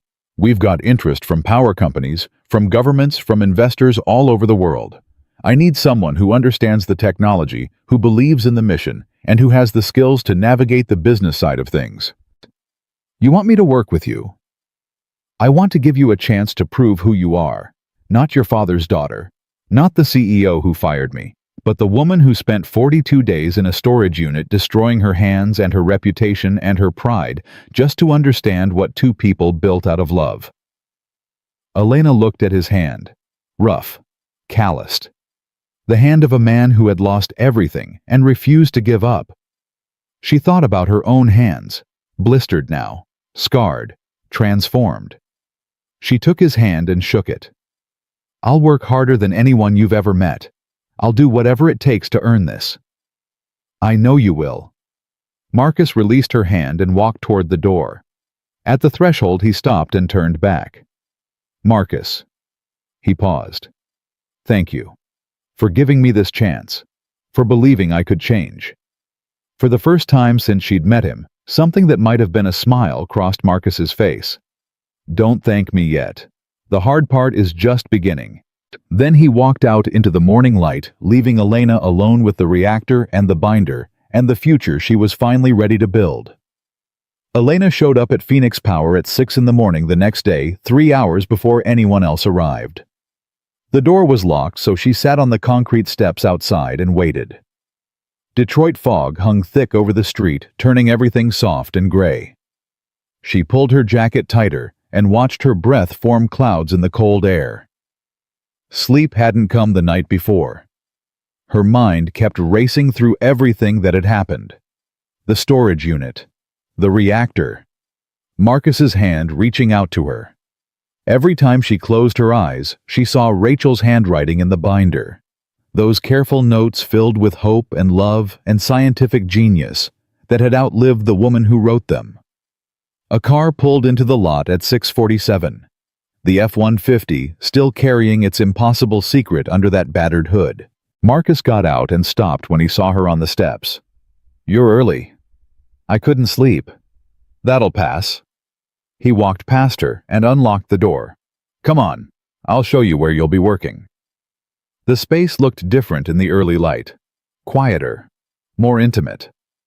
Elena followed Marcus through the main floor past the workbenches and diagnostic equipment to a small office in the back corner. This was supposed to be a supply closet, but we needed the space. You'll share it with our CFO if we ever hire one. Elena looked around. A metal desk, 2 folding chairs, an ancient computer, a single window looking out at the parking lot. The smallest office she'd ever seen, smaller than her penthouse bathroom. It's perfect. Marcus raised an eyebrow. You used to have a corner office with a view of the entire city. I used to be a lot of things. Elena set her bag on the desk and met his gaze without flinching. What do you need me to do? For the next 3 months, Elena learned what it meant to build something from nothing. She answered phones when the receptionist was overwhelmed. She filed paperwork that the government required in triplicate. She negotiated with suppliers who didn't return calls because they'd never heard of Phoenix Power and didn't care about clean energy or revolutionary reactors. She learned to fix the coffee maker when it broke, to unclog the toilet when the plumber wanted $300 just to show up, to stay late reconciling spreadsheets because they couldn't afford an accountant yet. The other engineers didn't trust her at first. They'd all heard the stories. The CEO who mocked their boss in a parking lot. The heiress who tried to steal their technology. They watched her with suspicious eyes, waiting for the mask to slip. Waiting for the real Elena Blackwell to emerge and reveal that this whole redemption act was just another scheme. Elena didn't blame them. She just kept working. Kept showing up at 6 in the morning. Kept staying until midnight. Kept doing whatever needed to be done without complaint or expectation of recognition. One night, about 6 weeks in, she was alone in the workshop, running diagnostics on a new prototype iteration, when Marcus appeared beside her. The building was dark except for her workstation. Everyone else had long gone home to families and lives that existed outside these walls. It's midnight. Go home. I want to finish these tests. The General Electric meeting is in 3 days. If we don't have solid data, the tests can wait. Marcus's voice was gentle but firm, carrying an authority that didn't come from volume. You've been here since 6 a.m. You've been here since 6 a.m. every day for 6 weeks. When's the last time you slept more than 4 hours? Elena tried to remember and couldn't. Marcus pulled up a chair and sat down beside her, close enough that she could smell motor oil and something else. Something that reminded her of honesty. You're going to burn out, and then you'll be useless to everyone, including yourself. I can't stop. Elena's voice cracked, despite her best efforts to keep it steady. Every time I slow down, I think about everything I did. Everything my father did. I think about how many years you lost because of us. How Rachel died without ever seeing her work recognized. I can't just go home and watch TV and pretend everything's okay. Marcus was quiet for a moment. Then he started talking, his voice soft in the darkness of the workshop. Let me tell you something about Rachel. When she was dying, when we both knew she only had a few weeks left, I wanted to spend every minute at her bedside. I wanted to hold her hand and tell her I loved her, and make up for all the time we'd lost fighting the lawsuits, fighting your father, fighting to survive. He paused, and Elena saw something raw in his expression. You know what she said? She said, Marcus, if you sit here watching me die, you'll die too. Not physically, but inside. You'll carry this grief like a weight until it crushes you. She made me promise to take breaks, to eat meals, to sleep, to live. Elena felt tears on her cheeks but didn't wipe them away. She said that guilt is just another form of selfishness. When we punish ourselves, we're making everything about us, our pain, our redemption, our story. But real change isn't about punishment. It's about service. It's about taking the energy we'd waste on guilt and using it to help someone else. How do you do that? Elena's whisper barely carried across the space between them. How do you stop feeling guilty for something that can never be fixed? You don't stop feeling it. You just learn to carry it differently. Marcus's eyes met hers. Like the reactor. You don't eliminate the waste. You transform it. You turn it into something useful. Elena looked at the prototype on the bench, the smooth curves of the housing, the precise arrangement of components. Rachel's design improved by Elena's hands carried forward by Marcus's faith. I don't know if I can do this. Be the person you need me to be. The person Rachel would have wanted. Neither do I. Marcus stood up, stretching muscles that had been bent over reactors too long. But I'm willing to find out. Are you? Elena nodded. Go home. Get some sleep. Come back tomorrow ready to transform your waste into something useful. He walked toward the door, then stopped halfway. Elena. She looked up. You asked me once how I stopped feeling guilty. The truth is I don't. I feel it every day.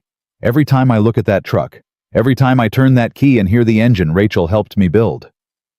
His voice softened. But I also feel something else. I feel her with me. I feel her believing in me. And that's stronger than the guilt. That's what keeps me going. He met her eyes one last time. Find something that's stronger than your guilt. Something worth living for instead of dying from. That's the only way through. Then he walked out into the night, leaving Elena alone with the reactor and the quiet hum of a dream that was finally coming true. Something shifted between them after that conversation. Not romance. Not yet. But something deeper. The foundation of trust that would make everything else possible. The understanding that they were both carrying weight too heavy to bear alone, and that maybe together they could share the load. The General Electric meeting changed everything. Elena had spent weeks preparing. Financial projections, technical specifications, market analyses, risk assessments. She'd rehearsed her presentation until she could deliver it in her sleep. Anticipated every possible question and objection. But when the GE executives walked into the Phoenix Power workshop, led by a silver-haired man named Thomas Hartley, who looked like he'd forgotten more about energy systems than most people would ever learn, they didn't want to see PowerPoint slides. We've read your materials. Impressive numbers. Hartley's voice carried the weight of 30 years in an industry that didn't suffer fools. But numbers can be manipulated. Show us something real. Marcus looked at Elena. Elena looked at the F-150 parked in its usual spot in the corner of the workshop. Follow me. She led the GE team outside to where the truck sat in morning light that made the rust look almost intentional. Almost beautiful. Hartley wrinkled his nose. This is your demonstration. This is the original, the first Phoenix reactor ever built. It's been running for 20 years in this truck. It survived cross-country trips, Michigan winters, Detroit summers. It's never needed a major repair. It's never needed fuel. Never needed fuel. Hartley's skepticism came through sharp and clear. That's quite a claim. Watch. Elena opened the hood. The GE engineers crowded around their doubt, giving way to curiosity as they examined the components. She pointed out the energy recapture systems, the regenerative loops, the harmonized flow regulators. Marcus connected the monitoring equipment while Elena climbed into the driver's seat. The leather was cracked and worn. The dashboard faded. It looked like a truck that should have been scrapped 2 decades ago. Elena turned the key. That sound filled the parking lot. Pure, perfect, alive. The GE engineers stared at their tablets, watching data flow across their screens. Energy in. Energy recycled. Energy out. A loop that sustained itself. That grew stronger over time instead of weaker. One of the engineers whispered something that sounded like a prayer. That's not possible. And yet, Elena killed the engine and stepped out. There it is. The demonstration lasted an hour. Elena answered every question, explained every component, walked through every technical detail without overselling or exaggerating. She just told the truth about what Marcus and Rachel had built and what it could do. When it was over, Thomas Hartley stood in silence for a long moment, staring at the F-150 like he was seeing the future taking shape in rust and determination. I've been in this industry for 32 years. I've seen a lot of people promise miracles. Most of them were lying. A few of them were delusional. He shook his head slowly. But this is real. It's real, and we're ready to scale it. Hartley turned to face Elena fully. I know who you are, Ms. Blackwell. I know what your father did. I know what you did. There are people at GE who think we shouldn't be anywhere near you or this company. Elena's stomach tightened, but she held his gaze. What do you think? I think people can change. I think technology doesn't care about politics or history or family legacies. And I think this reactor could transform the entire energy industry. He extended his hand. GE is prepared to offer a partnership agreement. $2 billion over 5 years in exchange for exclusive licensing rights to the Phoenix technology for power generation applications. $2 billion. Elena felt dizzy. This was more money than she'd ever handled at Titan. More than her father's entire company had been worth when he died. But it wasn't the money that made her hands shake. It was the validation, the proof that Rachel's dream could survive, could flourish, could change the world exactly the way she'd hoped. We'll need to discuss terms. Of course. Hartley's grip was firm, his eyes harder than steel. But Ms. Blackwell, don't make us regret this. There won't be a second chance. That night, after the GE team had left, and the paperwork had been signed, and the champagne had been opened and put away, mostly untouched, Elena found Marcus alone in the workshop. He was sitting in the driver's seat of the F-150, hands on the steering wheel, eyes closed. She knocked gently on the window. He opened his eyes slowly, like a man waking from a dream he didn't want to leave. You okay? Just talking to Rachel. Elena didn't know what to say to that, so she just stood there waiting.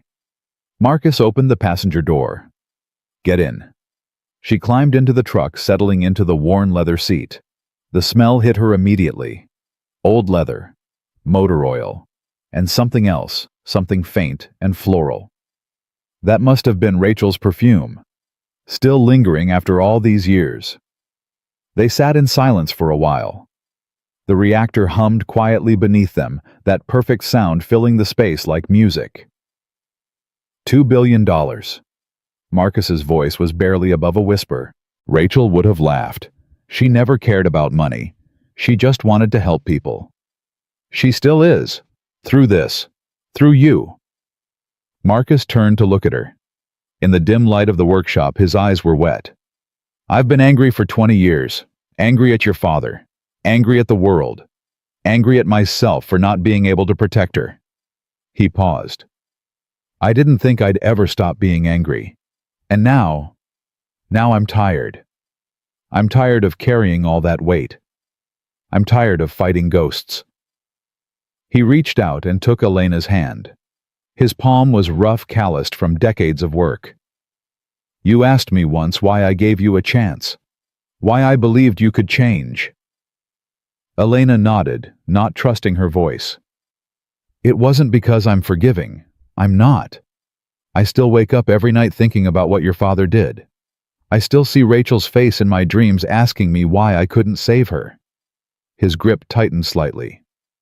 I gave you a chance because Rachel would have wanted me to. Because she believed in second chances more than she believed in revenge. And because when I looked in your eyes that night in this workshop, I saw something I recognized. What? Grief. Real grief. The kind you can't fake. Marcus turned to face the windshield, looking out at nothing. You were grieving for the person you used to be, the person your father made you. You were mourning her, and you were trying to become someone new. I know what that feels like. I've been doing it for 20 years. Elena felt something crack inside her, something that had been holding on too tight for too long. I'm not the same person anymore. I don't think I could be that person again, even if I wanted to. I know. Marcus's voice was gentle now. That's why I'm still here. He squeezed her hand once, then let go. Go home. Get some sleep. Tomorrow's going to be a long day. What's tomorrow? Marcus smiled. A real smile. The first one she'd ever seen from him. Tomorrow, you tell the world the truth. 3 weeks after the GE deal was announced, Elena called a press conference. She stood backstage in a modest conference center in downtown Detroit wearing a simple black suit. No jewelry. Nothing that would remind anyone of the woman she used to be. Her hands were shaking. Marcus stood beside her close enough that their shoulders almost touched. You don't have to do this. We could settle everything privately. Find another way. No. Elena shook her head. I spent my whole life hiding from hard truths, running from my father's shadow, pretending I could inherit his success without inheriting his sins. That ends today. Are you scared? Terrified. Elena laughed, and it came out shaky but real. But Rachel was right. Guilt is just another form of selfishness. I've been so focused on my own redemption that I forgot about everyone else who was hurt, the investors who trusted Titan, the employees who lost their jobs, you, the man who lost 20 years of his life because of my family. She turned to face Marcus fully. If I can't face the truth in public, then everything I've done these past few months is just performance, just another mask. Marcus reached out and squeezed her hand. For what it's worth, I don't think it's performance. I think you've actually changed. How can you tell? Because the Elena Blackwell I met a year ago would never be shaking before a press conference. She was too sure of herself, too armored. His eyes softened. The woman standing here right now is vulnerable, real. He released her hand, but the warmth lingered. Rachel always said that vulnerability is the price of transformation. If it doesn't scare you, it isn't real change. The stage manager appeared at Elena's elbow. Ms. Blackwell, they're ready for you.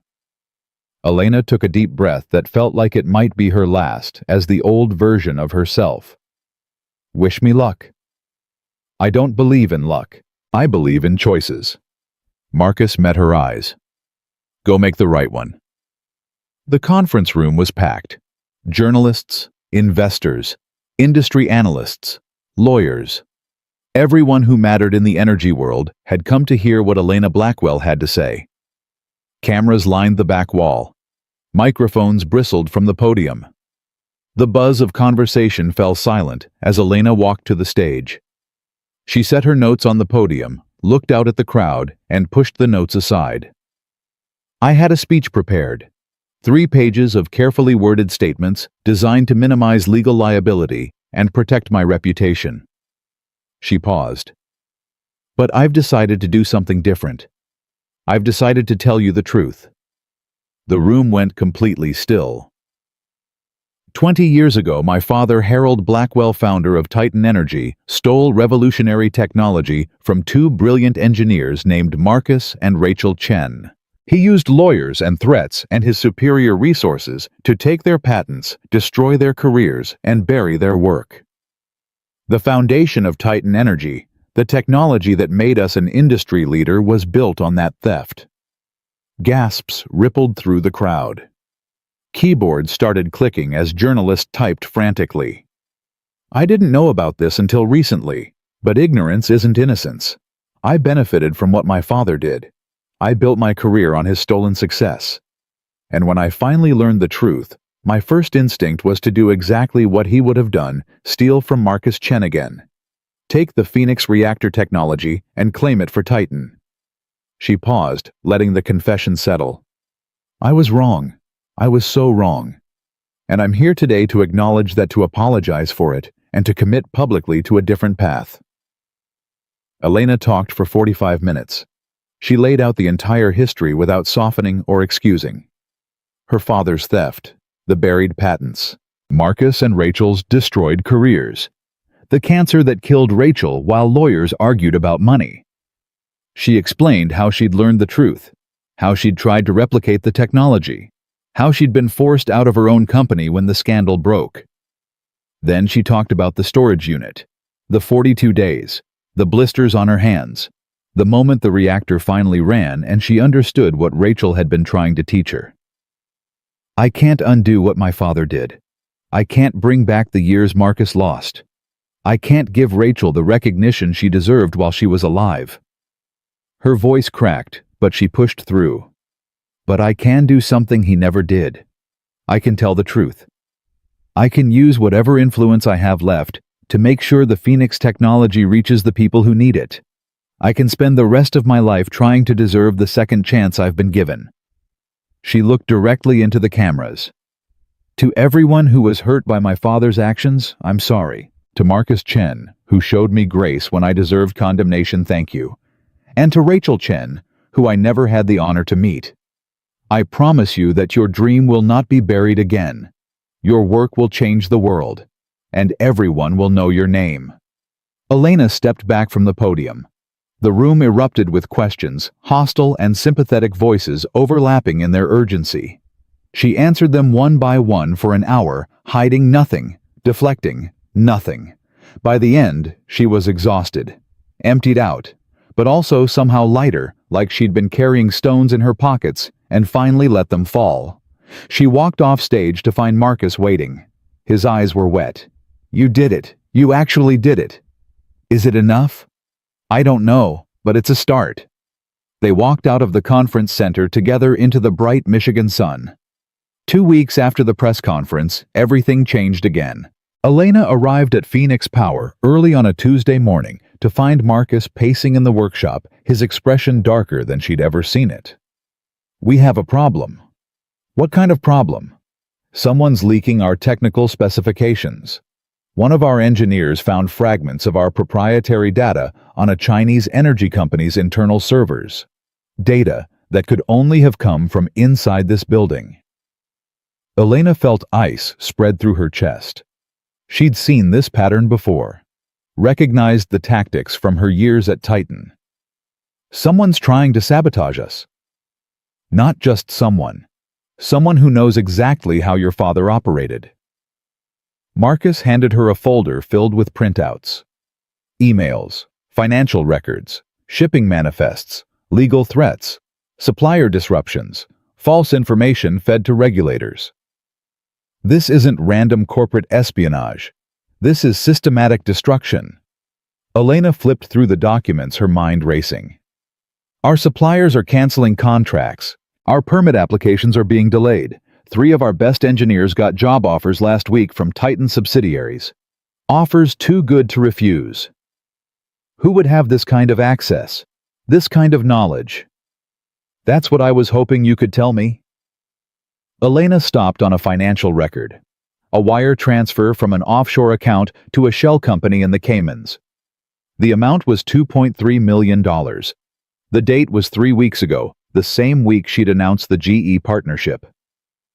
Daniel Reed. Marcus looked at her sharply.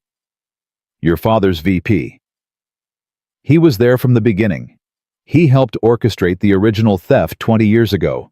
He knows where all the bodies are buried because he helped bury them. Elena's hands were shaking.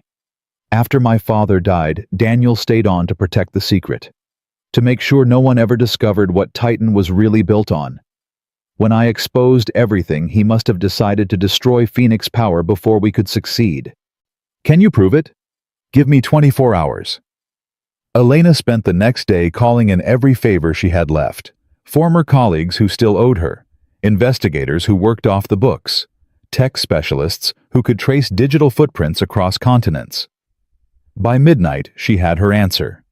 Daniel Reed had been receiving payments from 3 different foreign energy companies for the past 6 months. He'd been meeting with Titan board members in secret. He'd been systematically feeding them information about Phoenix Power's technology strategy and vulnerabilities. And he'd been doing it all from inside Titan headquarters, using his position as senior VP to access systems and people who should have been off limits. Elena brought the evidence to Marcus at 6 in the morning.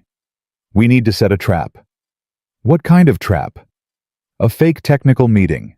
I'll mention a breakthrough that doesn't exist, something too valuable to ignore. If Daniel is our mole, he won't be able to resist. Marcus studied her face for a long moment. You sure about this? I'm sure that Daniel Reed helped my father destroy your life. I'm sure he's trying to finish the job. Elena's voice hardened.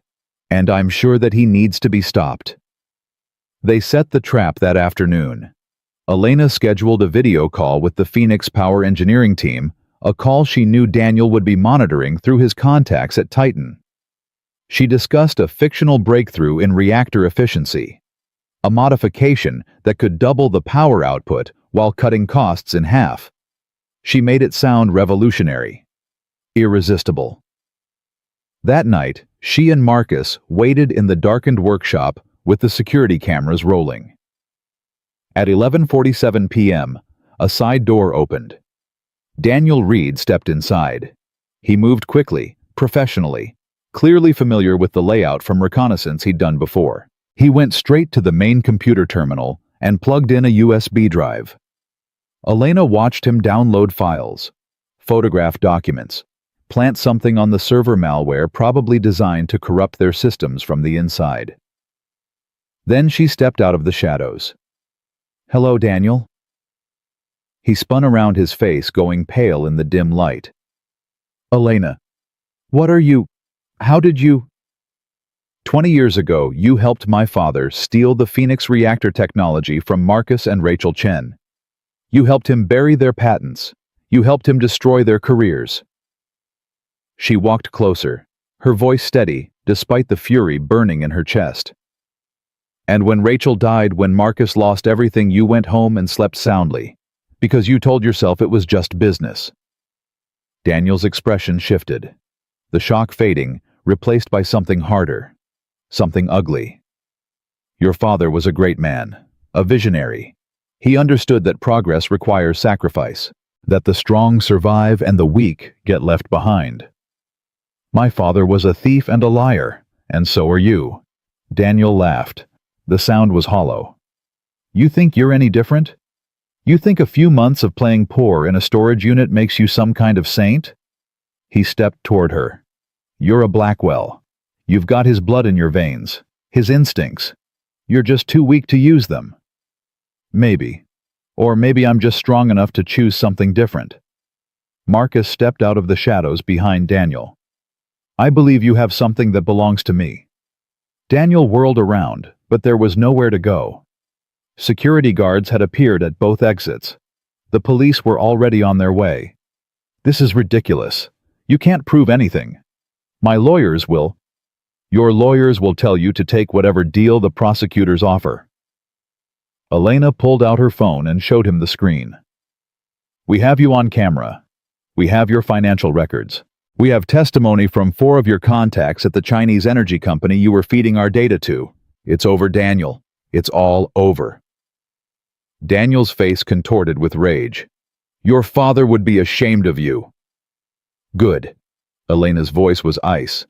I'm ashamed of him too. That's the difference between us.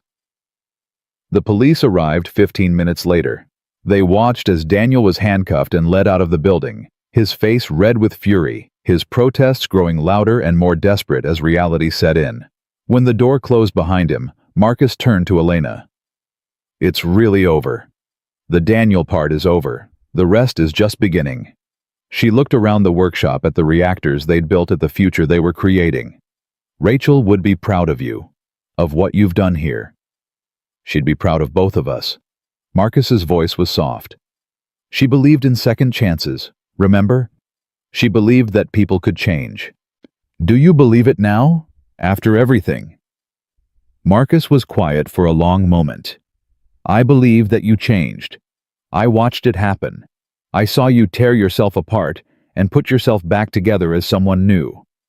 He met her eyes. So yes, I believe it. Because I've seen it.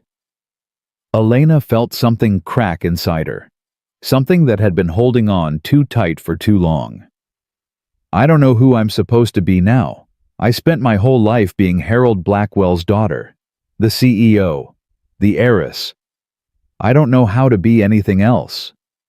You don't have to know. Marcus reached out and took her hand. You just have to keep choosing. Every day. Every moment. Keep choosing to be someone different than who you were. His thumb traced circles on the back of her hand.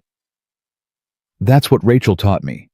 That's what got me through 20 years of grief and anger and pain. You don't become a new person all at once. You become a new person one choice at a time. Elena looked at their joined hands, his rough skin against her scarred fingers. Two people from different worlds connected by tragedy and transformation, and something else she was only beginning to understand. Marcus. Yeah. I think I'm falling in love with you. The words came out before she could stop them, before she could think about whether they were appropriate or welcome or wise. Marcus was silent for a long moment. Then he squeezed her hand tighter. I know. I've known for a while. Is that okay? I don't know. His voice was honest, raw. I loved Rachel for 25 years. I've been mourning her for 20. I don't know if I'm capable of feeling that way about someone else. Elena's heart sank. But Marcus continued. I also know that I feel something when I'm with you. Something I haven't felt in a long time. Something that makes me want to keep trying. Keep building. Keep living. He turned to face her fully. I can't promise you anything. I can't promise that I'll be able to love you the way you deserve. But I can promise that I'll be honest. That I'll keep showing up. That I'll keep choosing you one day at a time for as long as you'll let me. Elena felt tears running down her cheeks. That's enough. That's more than enough. Marcus reached up and wiped a tear from her cheek with his thumb. Go home. Get some sleep. Tomorrow's going to be a long day. What's tomorrow? For the second time, she saw Marcus smile. Tomorrow we start building the future. The months that followed moved faster than Elena had ever experienced. Phoenix Power grew from a small workshop in southwest Detroit into a company that couldn't be ignored. The GE partnership opened doors that had been closed for decades. Government contracts followed. International interest poured in. But the thing that changed Elena's life most wasn't the money, or the recognition, or the endless stream of meetings with executives who suddenly wanted to be her friend. It was the family she was building. Marcus had a daughter. Lily was 16 years old, smart and serious with her mother's curiosity and her father's stubbornness. She'd been raised by a single father who worked too hard and grieved too long, and she carried that weight in ways that broke Elena's heart. Elena had a daughter too. Sophie was 14, sensitive and watchful, desperate for attention that her mother had been too busy to give. She'd grown up in penthouses and private schools, surrounded by wealth but starving for connection. The two girls met for the first time at Phoenix Power on a Friday afternoon in early spring. Elena was in her office, still the converted supply closet, still the smallest office she'd ever had when she heard voices in the workshop. She walked out to find Lily showing Sophie how the reactor cooling system worked. See this gauge? It measures the thermal variance in the primary loop. If it goes above this line, the whole system shuts down automatically. Sophie was nodding, genuinely interested. Did your mom help design this? Lily's expression softened. Yeah, she did. My dad says she was the genius. He was just the guy who could build what she imagined. That's really cool. Sophie paused. My mom can't build anything. She used to just sign checks and yell at people. Elena felt her face flush. She started to retreat back to her office, but Lily's voice stopped her. She's different now, though, right? Sophie turned to look at her mother standing awkwardly in the doorway. Yeah, she is. Sophie's voice was quiet, but certain. She's really different. That night, after the girls had gone home and the workshop had emptied out, Elena found Marcus on the roof of the building. He was sitting on an old lawn chair, looking up at stars that could barely be seen through Detroit's light pollution. Mind if I join you? He gestured to an empty chair beside him. Elena sat down, pulling her jacket tighter against the spring chill. I saw Lily and Sophie together today. They were looking at the reactor, talking about Rachel. Marcus nodded slowly. Lily doesn't talk about her mother much. Not to me, anyway. I think it hurts too much. Sophie said I used to just sign checks and yell at people. Did you? Yeah, I did. Elena laughed, but it came out bitter. I was so focused on being my father's daughter that I forgot to be Sophie's mother. I missed dance recitals, forgot birthdays, left her with nannies who didn't know her middle name. She stared up at the sky. I can't get those years back. I can't undo the damage. No, you can't. Marcus's voice was gentle but honest. But you can be there now. That's what matters to kids. Not the past. The present. The showing up. Is that what Rachel would say? That's exactly what Rachel would say. They sat in silence for a while, the distant sounds of the city filling the space between them. I want our daughters to know each other, Elena said finally. I want them to grow up together. I want them to be family. Marcus turned to look at her. What exactly are you saying, Elena? I'm saying I love you. I'm saying I want to build a life with you. I'm saying I'm tired of being alone, and I think you're tired too. She met his eyes. I'm saying I want to be your partner in everything, not just business.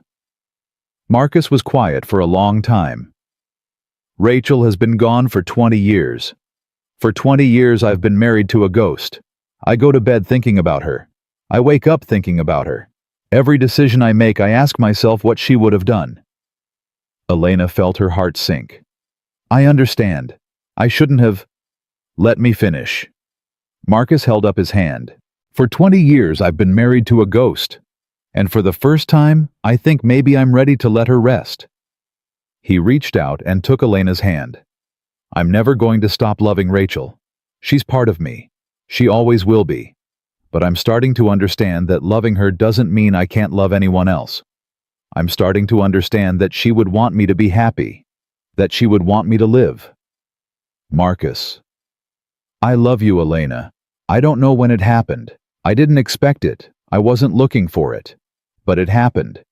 And I'm done pretending it didn't. Elena felt tears running down her cheeks. What do we do now? Now. Marcus smiled. Now we take it one day at a time. Now we show up for each other. Now we build something new together. He squeezed her hand.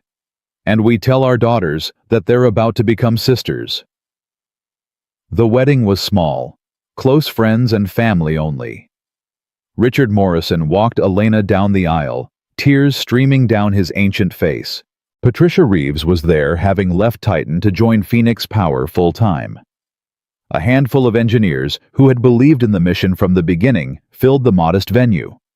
Lily and Sophie served as joint maids of honor, wearing matching dresses they had picked out together during 3 hours of shopping that had bonded them more than any conversation could have. Marcus's vows were simple. Rachel taught me that love isn't about holding on to the past. It's about having the courage to build something new. Elena, you've shown me that people can change, that broken things can be repaired, that waste can become wealth. I promise to spend every day of my life helping you transform into the person you want to become. Elena's vows came through tears. Marcus, you gave me a second chance when I didn't deserve one. You taught me that real value comes not from what you inherit, but from what you build. You showed me that integrity matters more than success. That truth matters more than comfort. I promise to spend every day of my life honoring Rachel's legacy and creating our future. The kiss that followed felt like the beginning of something new, something that had been impossible a year ago, something that only became possible because two people chose to be different than who they'd been. 3 years after the wedding, on a clear October morning, the first commercial power plant using Phoenix reactor technology went online in Detroit.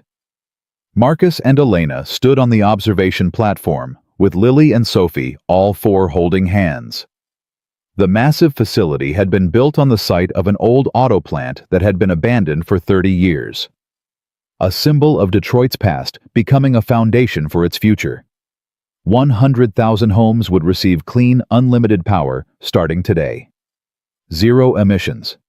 Virtually zero cost. The governor was there. Senators. The Secretary of Energy. cameras from every network in the country. But Marcus wasn't looking at any of them. He was looking at the dedication plaque mounted near the entrance. The Rachel Chen Clean Energy Center. Elena had insisted on the name, had fought for it when the politicians wanted something more generic, more politically useful, had refused to compromise. This is her achievement, she'd told the board. Her legacy. The world needs to know who made this possible. Now Marcus stood in front of that plaque, reading his wife's name in bronze letters that would outlast them all. "She's here," he whispered. "She's finally here." She was always here. Elena squeezed his hand. "We just couldn't see her." Marcus stepped to the podium. The crowd went quiet. 23 years ago, my wife Rachel and I started working on an impossible dream. We wanted to create energy from nothing, to capture what would otherwise be lost, to treat waste as opportunity. His voice was steady, strong. We were told it couldn't be done. We were told we were crazy. We were told to give up, go home, find something practical to do with our lives. He looked out at the crowd, at the cameras, at the politicians, at the ordinary people who had gathered to witness history. Rachel never gave up, even when we lost everything, even when she was dying. She believed that someday someone would carry our work forward. She believed that the universe gives us what we need if we're wise enough to accept it. Marcus paused, his eyes finding Elena in the crowd. She was right. The universe gave me exactly what I needed. Not when I wanted it, not how I expected it, but exactly when I was ready to receive it. He stepped back from the podium. This plant is named for my wife, but it was built by all of us. Everyone who believed that the future could be different from the past. Everyone who chose to transform instead of destroy. Everyone who understood that the most valuable things in life aren't always visible. Sometimes they're hidden in plain sight, waiting for someone brave enough to look past the surface and see the truth underneath. The crowd erupted in applause. Marcus walked off the stage and straight to Elena. He pulled her into an embrace that lasted longer than was probably appropriate for a public event. "Thank you," he whispered in her ear. "For what?" "For seeing me. For believing I was worth seeing. For giving me a reason to keep going when I'd forgotten how." Elena held him tighter. "You gave me the same thing. We saved each other, Marcus. That's what partners do." 6 months after the Detroit plant opened, the National Museum of American Innovation created a permanent exhibit honoring the Phoenix reactor. They wanted to display the original prototype, the rusted F-150 that had carried the secret through 20 years of obscurity. Marcus agreed on one condition. Elena had to be there for the unveiling. The ceremony was held on a crisp November afternoon. The museum had recreated a version of the Phoenix Power Workshop, complete with workbenches and diagnostic equipment. At the center sat the F-150 rust-preserved paint, untouched exactly as it had looked that day in the Titan parking lot. A bronze plaque stood beside it. Elena read it aloud during her speech to a crowd of hundreds. This vehicle carried a revolution for 20 years. It transported a dream that powerful forces tried to destroy. The Phoenix reactor, developed by Marcus and Rachel Chen, represents one of the most significant technological achievements in human history. But more than that, it represents the power of persistence, the strength of love, and the possibility of redemption. She walked to the truck and put her hand on the hood, feeling the metal that had been warmed by so many years of Michigan sun and Detroit rain. "I want to tell you a story about a woman I never met, but who changed my life forever." Her voice carried across the silent museum. Her name was Rachel Chen. She believed that technology exists to serve humanity, not to dominate it, not to exploit it, but to lift it up.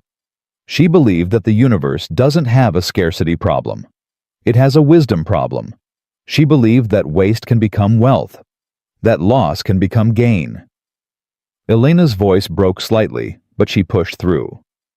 Rachel died believing her life's work had been buried. She died thinking that the powerful had won, that innovation could be crushed by greed, that her dream would never reach the people who needed it. She turned back to the crowd. She was wrong. Her work survived. Her dream survived. And today, millions of people around the world are living better lives because of what she built. Elena took a deep breath. I'm not the hero of this story. I'm not even a supporting character. I'm the villain who learned to be something else. I'm the proof that even the worst version of ourselves doesn't have to be the final version. She looked at Marcus, at Lily, at Sophie, her family, the family that tragedy and transformation and stubborn hope had built. Rachel believed in second chances. She believed in transformation. She believed in the possibility of redemption. And because she believed, I'm standing here today, a different person than I was. A better person. A person who finally understands what it means to build something instead of take something. After the ceremony, when the crowds had dispersed and the museum had grown quiet, Marcus and Elena stood alone beside the F-150. Marcus reached into his pocket and pulled out a small object. A key, old and worn. Its metal smooth from years of use. This is the original key. The one Rachel used to start the reactor for the very first time. I've carried it with me every day for 23 years. He held it out to Elena. I want you to have it. Marcus, I can't. Yes, you can. His eyes were wet, but his voice was steady. Rachel would have wanted this. She believed in passing things forward, not holding them back. This key started a revolution. Now it belongs to the woman who helped finish it. Elena took the key with trembling hands. It was warm from Marcus's pocket, worn smooth by decades of hope and grief and persistence. What am I supposed to do with it? Remember, Marcus's voice was soft. Every time you doubt yourself, every time you wonder if you've really changed, hold this key and remember what it started. Remember that the most valuable things in life aren't always visible. Sometimes they're hidden in plain sight, waiting for someone brave enough to look past the rust and see the gold underneath. Elena closed her fingers around the key. Outside the museum windows, she could see Lily and Sophie waiting for them, laughing about something only sisters would find funny. She could see the future they were building together, brick by brick, day by day, choice by choice. I used to think power meant taking things from other people, she said quietly. I used to think success meant having more than everyone else. I used to think my father was a great man because he built an empire. She shook her head. I was wrong about everything. Power isn't about taking. It's about giving. Success isn't about having more. It's about being more. And my father wasn't great at all. He was just rich. There's a difference. Marcus put his arm around her. What do you think greatness is now? Elena looked at the truck, at the key in her hand, at the man beside her, at the daughters waiting outside, at the world that was slowly, finally beginning to change. Greatness is building something that matters, something that lasts, something that helps people you'll never meet. She leaned into Marcus's embrace. Greatness is choosing to be better than you were yesterday, every single day, until choosing right becomes as natural as breathing. She looked up at him. Rachel was great, you're great, and maybe someday if I keep trying, if I keep choosing, I'll be great too. Marcus kissed the top of her head. You already are. You just can't see it yet. They walked out of the museum together into the November sun, into the life they'd built from the wreckage of the past. Lily ran up to them first. Dad, you'll never guess what Sophie and I decided. What's that? We're going to MIT together, both of us. We're going to study engineering and carry on Grandma Rachel's work. Sophie nodded eagerly. We want to make reactors for places that don't have electricity. Villages in Africa. Remote islands. Anywhere people need power but can't afford it. Marcus's eyes filled with tears.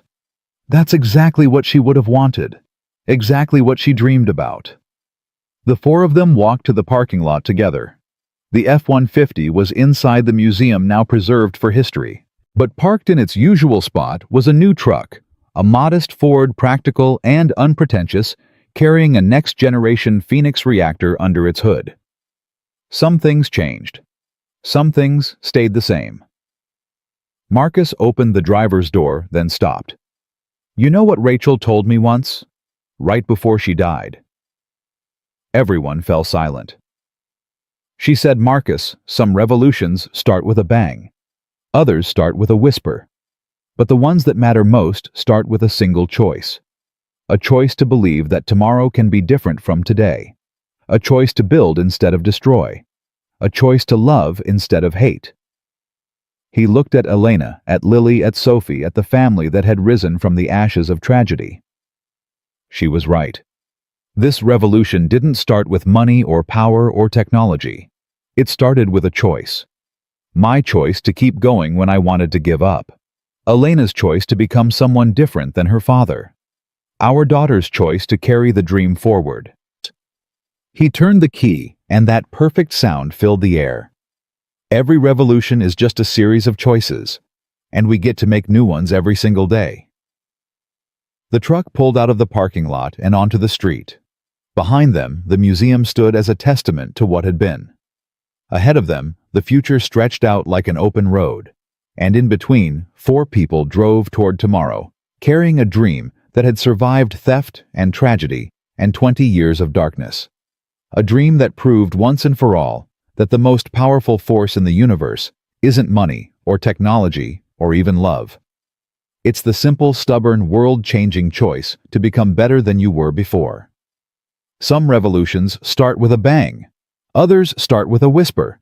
But the ones that change everything start with a rusted truck in a parking lot, an engine that shouldn't exist, and the unshakable belief that even the most broken things can be made to run again. The janitor got his justice. The heiress found her redemption. And the woman who dreamed it all into existence finally got to rest, knowing that her light would never go out. Because that's what happens when you build something real. It lasts forever.